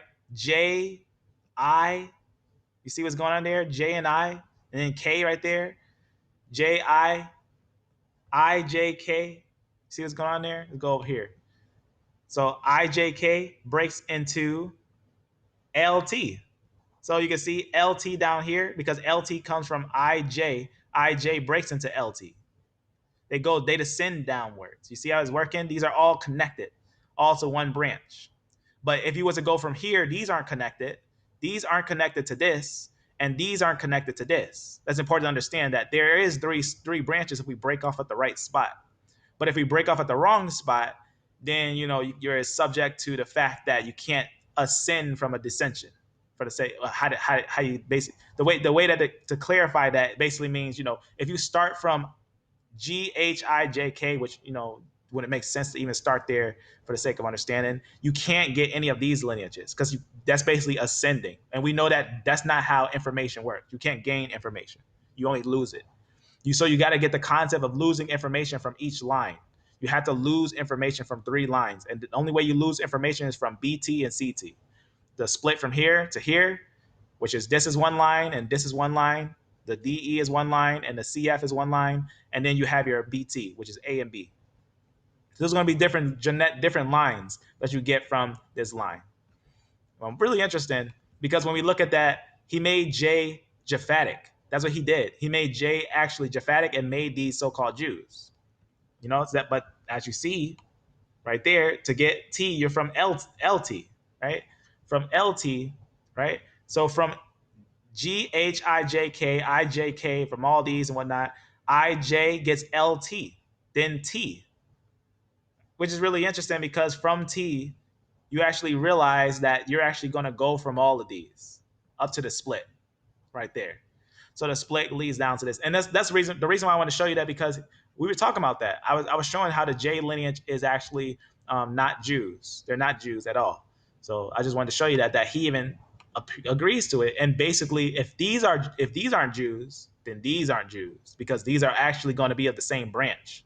We're not just talking about like a one sub branch. We're talking about from a main split. These are actually one from one main split.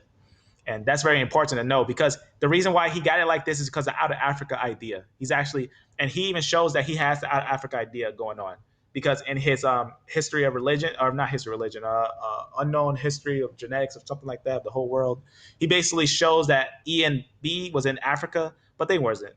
E and D wasn't in Africa. In fact, D is not found in Africa. D is actually found upwards. But the reason why they said that was Africa, because they're related.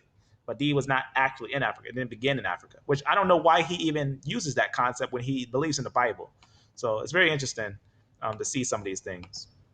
I think as a geneticist, he's probably going on some of the rules of that. But other geneticists will actually even give him an understanding that that's not true, for the sake of understanding. So that's why I wanted to show you that real fast, that's confirmed. That's why we looked at these genetics and everything, to show you that these things are true, that these things are indeed true. And close some of these.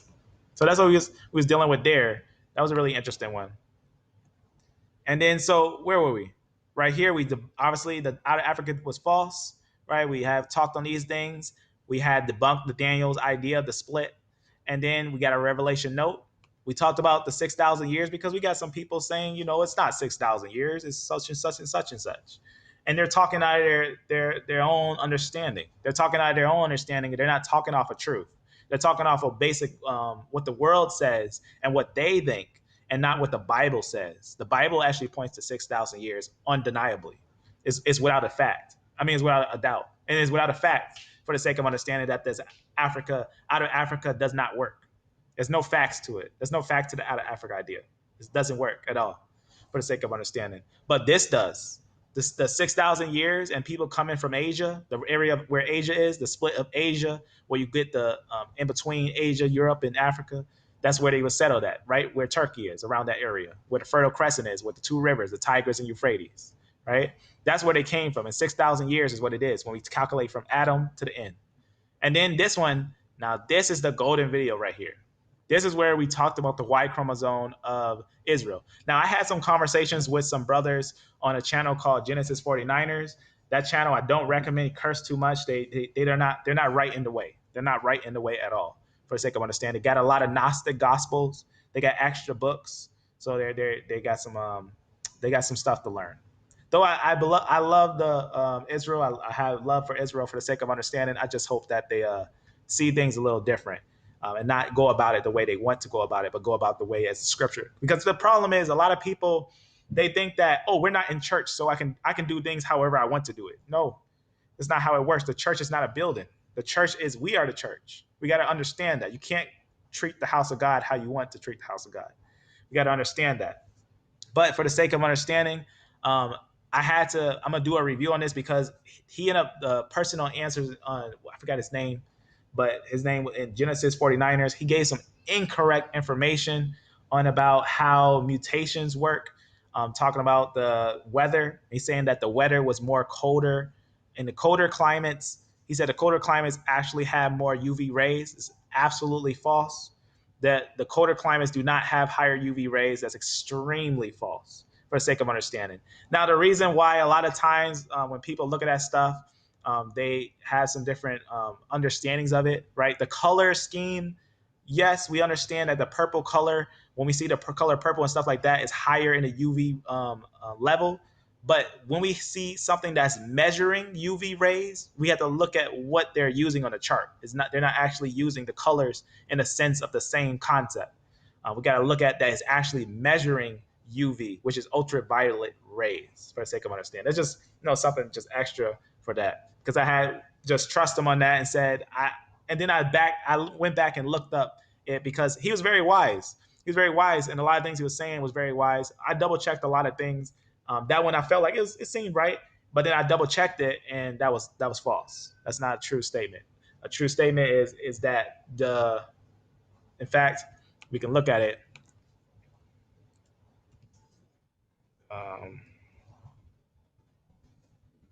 Right here. I already have some sources on that. You can see right here the UV area where it's highest is actually in the center right here. And that's why skin is darker here, because they need more darker skin to protect against the UV rays. And that's why they have lesser up here, because they don't need as much. So it's very important to understand. That's how genetics even show. That's why skin color changes. And these are going to be your areas where you got your rainforests, right? There's a rainforest here, there's a rainforest here, and there's a rainforest here. There's rainforests all in these areas. In these areas, not anywhere else, only in these areas is our rainforests. Very important to see that. So you got some rainforests in these areas. So it's very important to know that also can alter skin color. It's possible for it to alter skin color for the sake of understanding. Because we know that usually, like when we think about on a UV ray, right, the color and stuff like that, obviously this one, when it's on the color spectrum, right, when we talk about the color spectrum, this one's obviously higher, you know. But when you look at a tool that's used to measure UV rays, you're not referring to the color spectrum anymore. They're actually sometimes they have their own colors. Sometimes they have browns or different colors. They have different colors on their chart. And that's very important to know, that different ones had different designs, for the sake of understanding.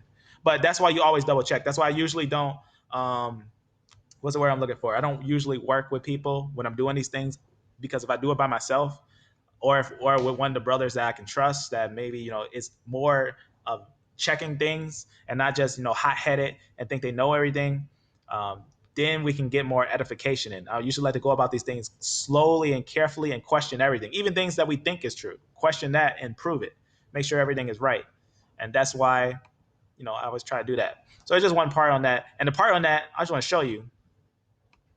Everything on this is true. I went back and double checked and everything, but there's one part I fact checked right here. There's a part right here, and you had to, for you to see it, you have to press sort and then, you know, new comment first and whatnot, and you'll see it. And then I just have, you know, a couple things that I said about it, that I had some 2 cents to say about what happened there. You know, darker skin is found in populations near to the equator, right? The reason there is more UV radiation near the equator, there's obviously, for the sake of understanding, everything's right here, for the sake of understanding all these things. Obviously, he was wrong. I just wanted to make sure I mentioned that he was wrong about the UV rays. He was wrong about a lot of things, in fact. But, you know, that's how a lot of brothers, you know, when you try to talk to them, they get in their feelings and don't want to have a holy conversation with things, because a lot of times that's why you don't want to have a wicked tongue. You have a wicked tongue, you don't know how to be friendly. It's very important with those things. But here's an example. I'm going to show you 3 examples of some things right here.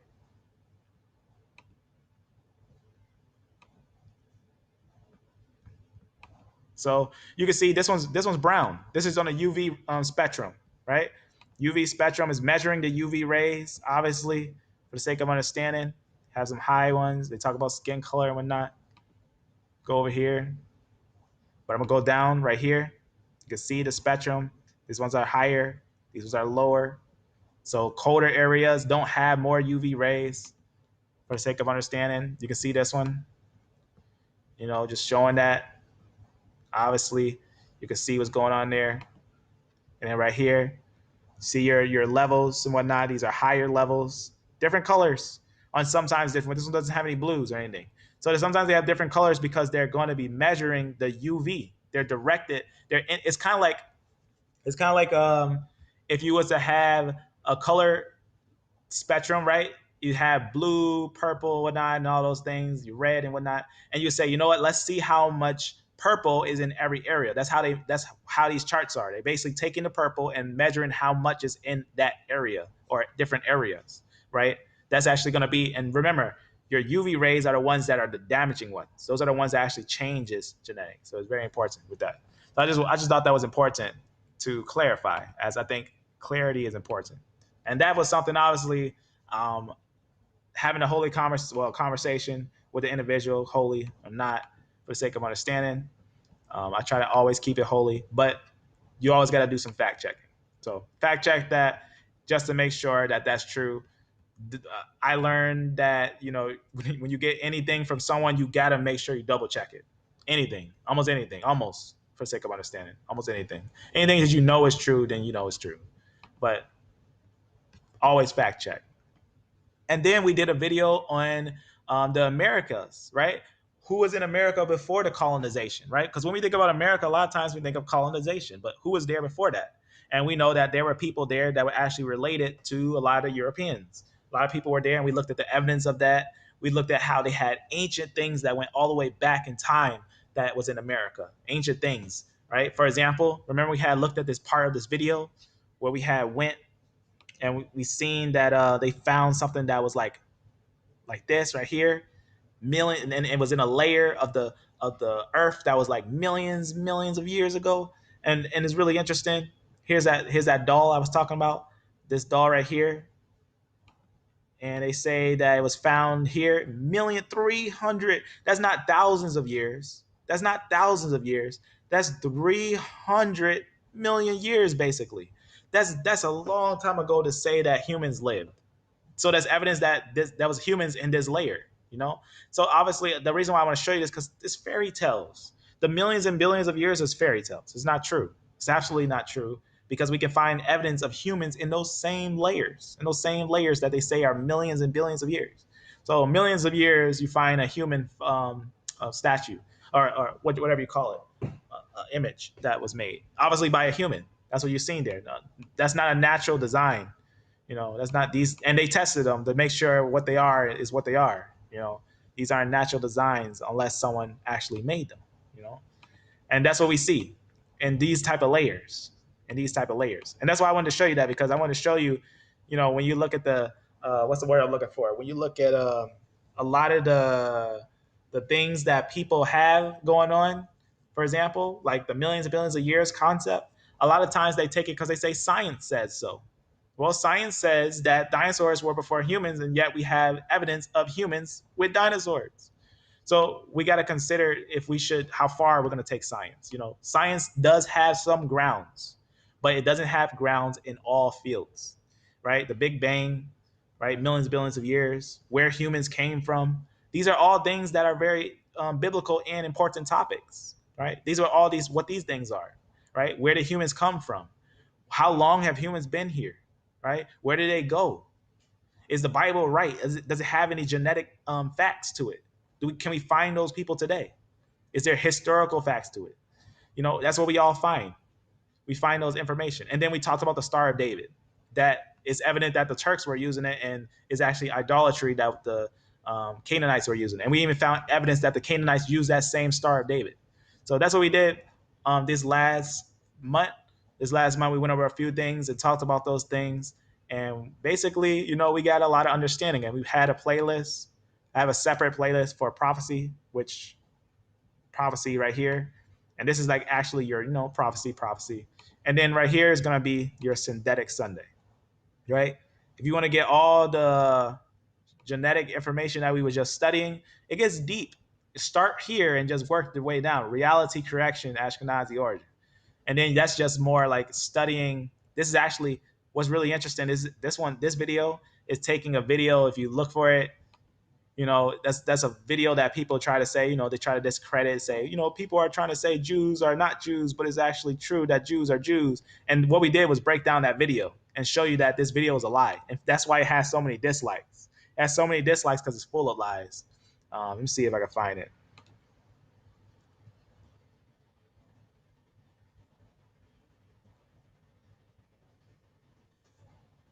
I don't know if I put that right. Right here, you see this video? Right?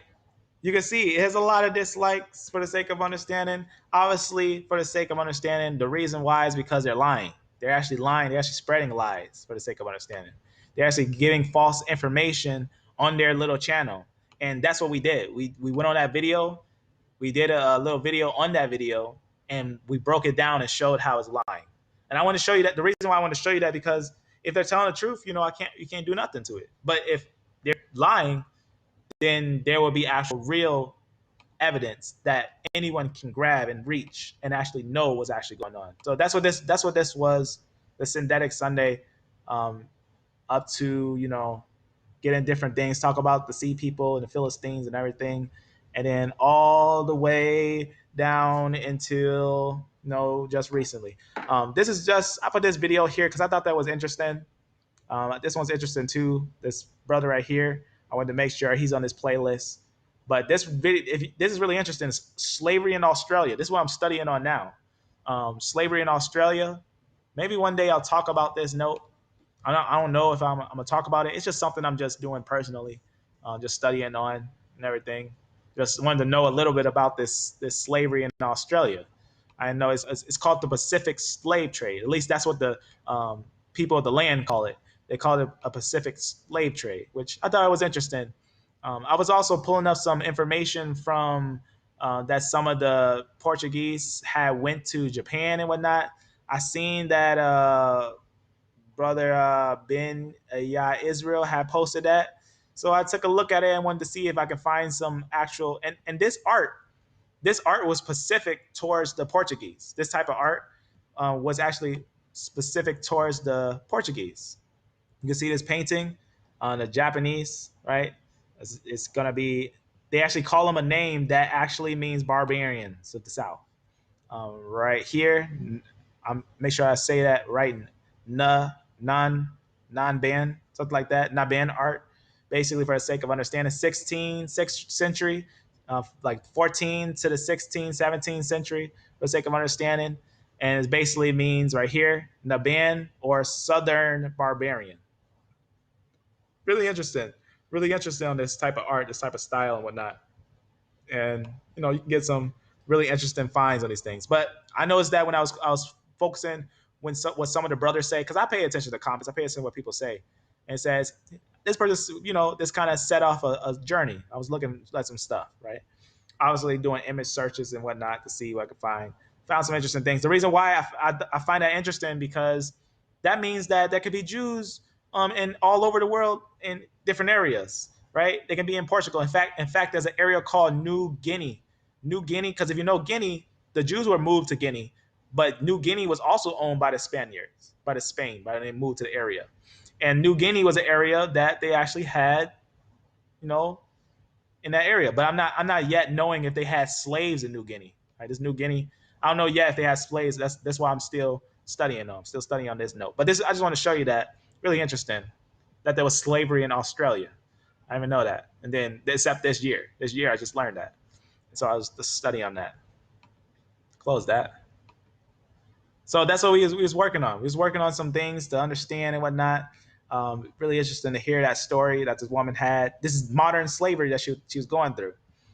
It's over there tricking them and everything. So that's why we have all these things there. So that's what we're going to do this Sunday. We're going to add one to it. What's today?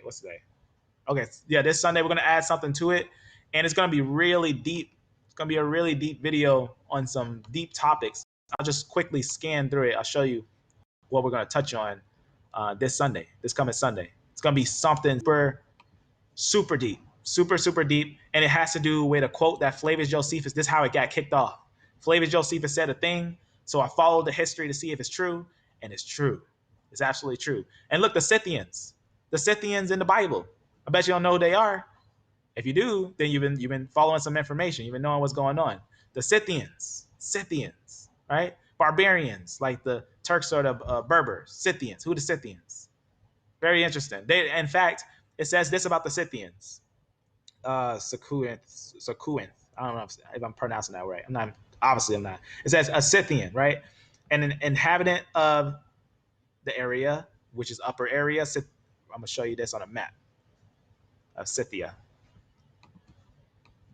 I'm going to show you this. And you're going to find out who this group is. You're going to find out who this group is and why it's important. The Scythians. You see that? Very important group in this area. Because a lot of times when you see designs of Earth, right? In fact, that's this really interesting video. I think it's right here of the whole world, history of the whole world. But most people, they leave out the Scythians. But, if you know about the Scythians, you can just, put them on there. I don't think it's this. Yeah, right here. This is really interesting. This is the history of the world. But look who's missing right here. The Scythians. And this is going to be, when you think of Russia, right? Out of nowhere, Russia comes in. Who is Russia? Right? Look at this Russia come out of nowhere. Look at that Russia, Moscow and whatnot. See that growth of Russia and how it covers all that area like that? You see this area right here? The Scythians. Very important, very deep, very interesting to see some of these things and whatnot. So you can see a lot of times on this thing, he puts it as blank, but you could tell that the Scythians at some point would have got pushed. They would have got pushed over here. So they would have been over here, but they got pushed over here because you can tell by this one right here. You can see the Golden Horde. The Golden Horde obviously took a lot of this area, right? But then we're going to see later on, this group called the Russians come in from Moscow and fill up this area right there. Really interesting to take a look at these things and see some of that. You got to wonder, these are modern names. A lot of these are modern names. And now today, the world's all filled. Everything's almost filled. The whole world is all filled. Some of these places, few people know that were empty. Like a lot of places in Africa was actually empty. There's a carving up of Africa. A lot of different nations own here. It's either France and stuff like that, carved it up and own different parts of it. So you can see a lot of these areas actually used to be empty. No one was here. A lot of places, not a lot of people were in certain places. Now there were people here, but it wasn't as filled as it is today. Today the world is pretty filled. They're almost everywhere for the sake of what it's there. It's not really much of an empty spot in the world. Close this. But you can see, this is what we're going to go over. Gog and Magog, the new Babylon. It's going to be really interesting to see this because the Scythians, and notice what it says about the Scythians. It says the inhabitants of Scythia considered the wildest of barbarians. Considered the wildest of barbarians. A savage, right? That's an insult. If someone says you're a Scythian, that's kind of an insult. To be honest with you, people a million years ago greatly or probably exactly. I love that statement. Exactly.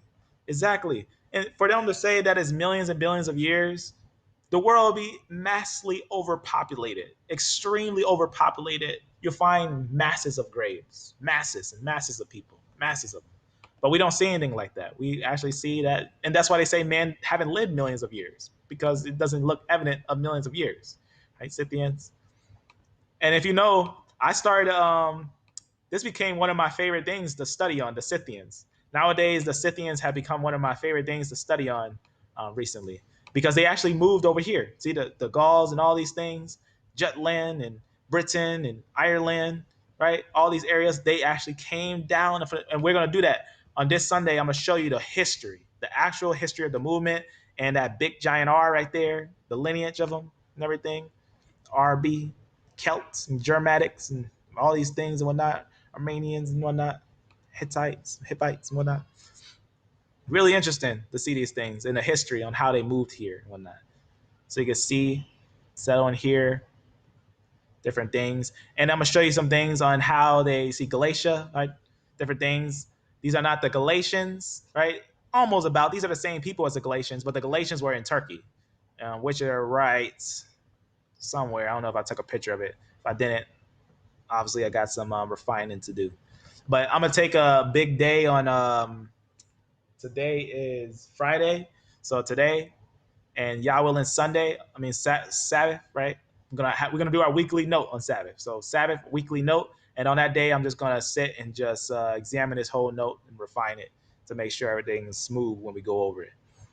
Just want to make sure I get all the pictures that I need because that's obviously there's a picture that I need to make sure I screenshot and put here because I have a picture that I want you to see, which is going to be the Galatians. In fact, I don't really need to screenshot it because it's on a video, but I'm going to screenshot it anyways. It's about the Galatians, pretty much.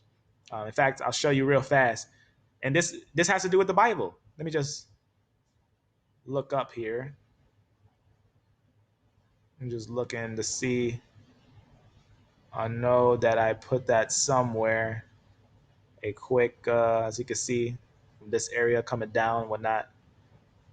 But looking for the Galatians. There's a video that's just straight to it. Note 20. I wanted it. Is it at 20?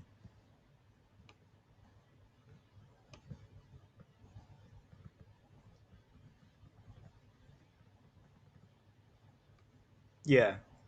See that? See that movement there? See what was going to happen here? They're going downwards. These are the Celts and these are the Gauls and stuff. And they came down here. Think about the biblical times. Here they come. Guess who this is going to be? Guess what group this is going to be?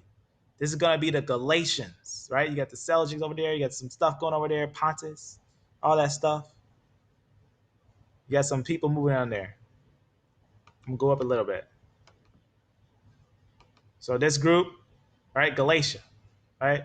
Galatians, right? Remember over here, this is where the 7 churches were, Ephesus and stuff like that, right? Galatia. Really deep, really interesting to see these things. Really interesting, really cool, right? A lot of them was in these areas. A lot of them was all in these areas. And you're going to see that a lot of these groups actually, right, when we think about Britain, right, even Britain here, Britain, the name Britain is an ancient word too. And these, remember, there was people who escaped them and came to America, right? Remember what happened in America, right? They didn't want to be under Britain anymore. They wanted to leave. But when you look at Britain and Brittany and things like that, in Spain, different things like that, they had different areas in Spain too. It's really deep. It's really interesting. Here's a map of it. You can see right here. This is actually it. You can see. It's really interesting to see these things, the migrations of some of the groups. Really interesting. But I'm going to show you that, y'all willing, this Sunday. This Sunday, we're going to go over these things. And I'm going to show you how they're Gog and Magog and how Flavius Josephus says it himself. How he says it himself. And you'll see the spread of them. We're going to look at the genetics and how they came from the Scythians and how they actually spread out to these different areas, right? They went over here, they went over here. This is a concept that they call the Aryan idea and whatnot. You can see the different R lineages, right? Different sub-branches of R and whatnot. So you can see that. That's what these will be. You can see that right there. So they will be in these different areas. There's other sub-branches from Japheth, but they're different. They're going to be different. So your J's going to be your Ottomans, right? Your E's, there's going to be your pushed down Ishmaelites and your Israelites that were pushed out into slavery into all nations. So you can see that R, RB, and your I's, right? Your I's are going to be more closely related with certain different lines and different things. We'll talk about these things when the time comes. We'll talk about these things. I just want to show you for the sake of understanding and real quick what Flavius Josephus says. This is what Flavius Josephus is. This is his own word in his own writings, the 1st century historian. For Gomer founded those whom the Greeks now call the Galatians. Gomer founded those whom the Greeks now call the Galatians, the Gauls, but were called the Gomerites. Magog founded those that whom him were named Magog or Magogites, for the sake of understanding, but who are now by the Greeks called the Scythians. See that? See how deep it goes? Right? It shows the Scythians and all these things were going on. These were the wildest of the barbarians. The wildest of the barbarians. See what's going on there? Right in the Bible. Talk about the Scythians. Really deep. So that's what we're gonna look at that. We gotta look at that thing. And remember, we did a video on the Scythians. It's probably not gonna, not a lot of people care about the deep history and all these things, but they're gonna have a big purpose in a little bit. I have a really big purpose. But if you look, we did a video. It was a whole video that I was excited because the channel, I was waiting for certain channels to touch on this topic, and they're touching on it. I'm hoping that they touch on it a little more. I'm gonna go about this again. Not this one. Right here. Right, this is a Scythian. A little story about the Scythians. Really interesting. They played a big part. They destroyed Assyria, right? They destroyed Cyrus and Darius. Two women slayed Cyrus and Darius. Women. The Scythians were. You ever heard of the Amazons? The Scythians had the Amazons. That's the area where you see right here, the Sumerians, right? The Samaria and all this stuff. That's where the Amazons were. This was like an Amazonian group that was part of the Scythians, right? Really interesting. Amazon, those are the women, and they were warriors. They were slaying. They slayed Cyrus and Darius when they came up here. When they came into their areas, they destroyed them. The Scythians were no joke. They slayed the Assyrians and whatnot. There's the Scythians, right? That's the ones who took over the world. Few people notice that the Scythians, a lot of the groups, they increased and they took over the world. Few people know it. This is actually a group that took over the world. But that's what we're going to look at. This is Gog and Magog, what you're going to see here. Gog and Magog is what you're seeing here. Very, very interesting with these things. Very, very deep. Very, very deep on these things. But as always, even the wild is a barbarian. What does Paul say? There's neither Jew nor barbarian, all those things and whatnot. If you see Christ, right, we're all one in Christ. But without Christ, they will be judged by their flesh for the sake of understanding. It's important to understand.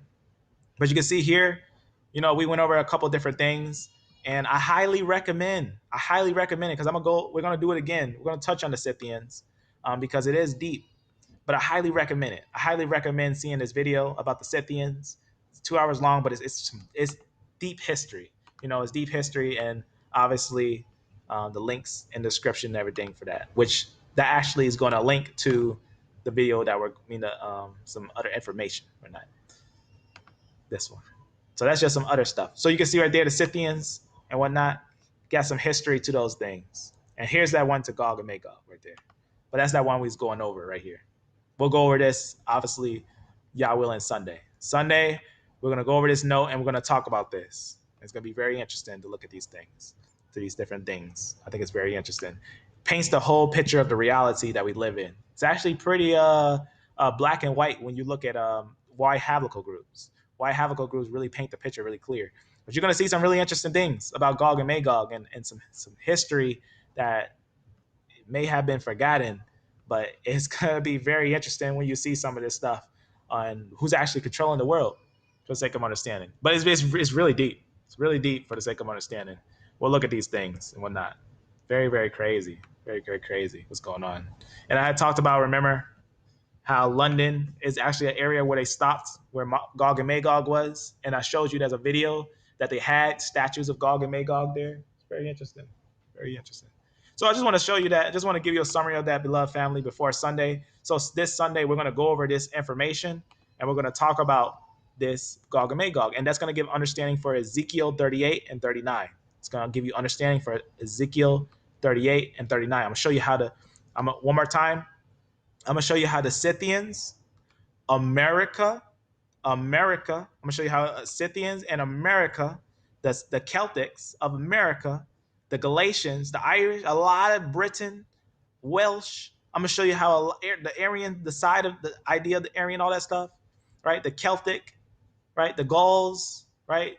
The Galatians, how they were all one people, how they were actually one people, and they actually end up ruling the world. There's actually that group that destroyed nations. The Scythians were no joke. The only people that basically they were scared of was Alexander the Great. Alexander the Great, when he came up, they wasn't really messing with him.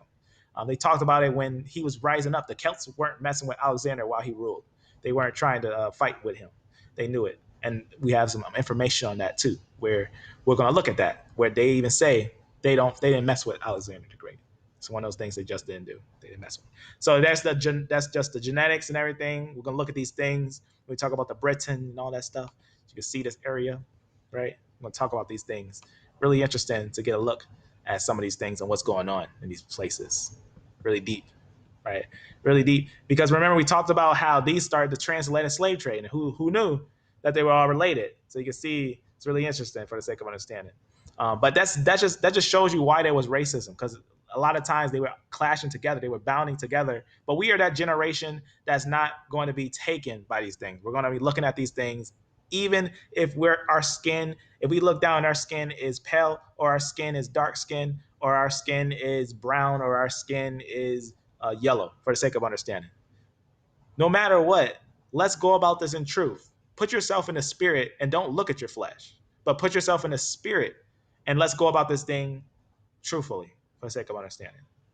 As I'm not proud, like I said, right? When I was looking at the E lineage, there's E1B and then there's E1A. I was talking to someone in Genesis 49ers page, and this guy was very rude, extremely rude and extremely arrogant. And he said that he is an ancient lineage of Israel. I guess he got a DNA test, so he was all boasting about it. And he said that he was E1A. And I was like, that's not Israel. And in fact, that's why even the brother, when he was listening, he didn't really say nothing, because, that's what happens when you boast on your blood. Then you end up examining it, and it's not exactly what you think it is. So he thought he was E1B1B, but he was E1A, which is a whole different branch. But that's the type of thing. You want to be humble about these things and go about these things very carefully, because even that, it's not like every black person is Israel. Understand that. And not every white person is not Israel. Someone can easily be Israel and be Caucasian. Look Caucasian, but is not. for the sake of understanding. It's very, very possible for the sake of understanding. Even so, for the sake of understanding, we know if we read the Bible, who was with David? Who helped David when he went to the top, when he was chased by Saul? He took in so many different Gentiles when he went to live in the land of the Philistines. And a lot of those Gentiles became great men of renown with David. A lot of them became great men of renown. Just read some of the in chapters with David's great men, right? Some of the great men, the great 30, the great groups that he had with him, different groups, you know. But this is going to be what we're going to go over Sunday. It's going to be very deep, you know.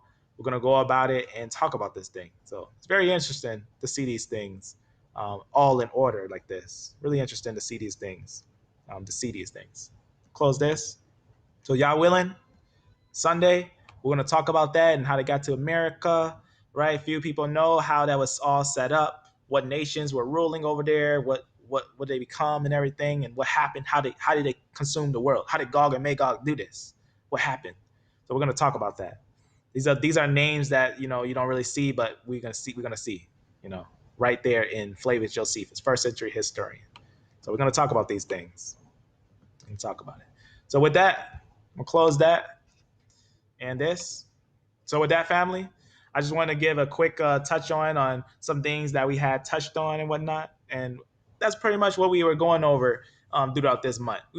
I just took the time, as with beloved Ja and some of the brothers. I like to speak on spiritual things more. I want to speak on more spiritual stuff and edify some people and bring them stronger to the Lord and have them come up and speak the word for these last days. These last days have something to feel proud of.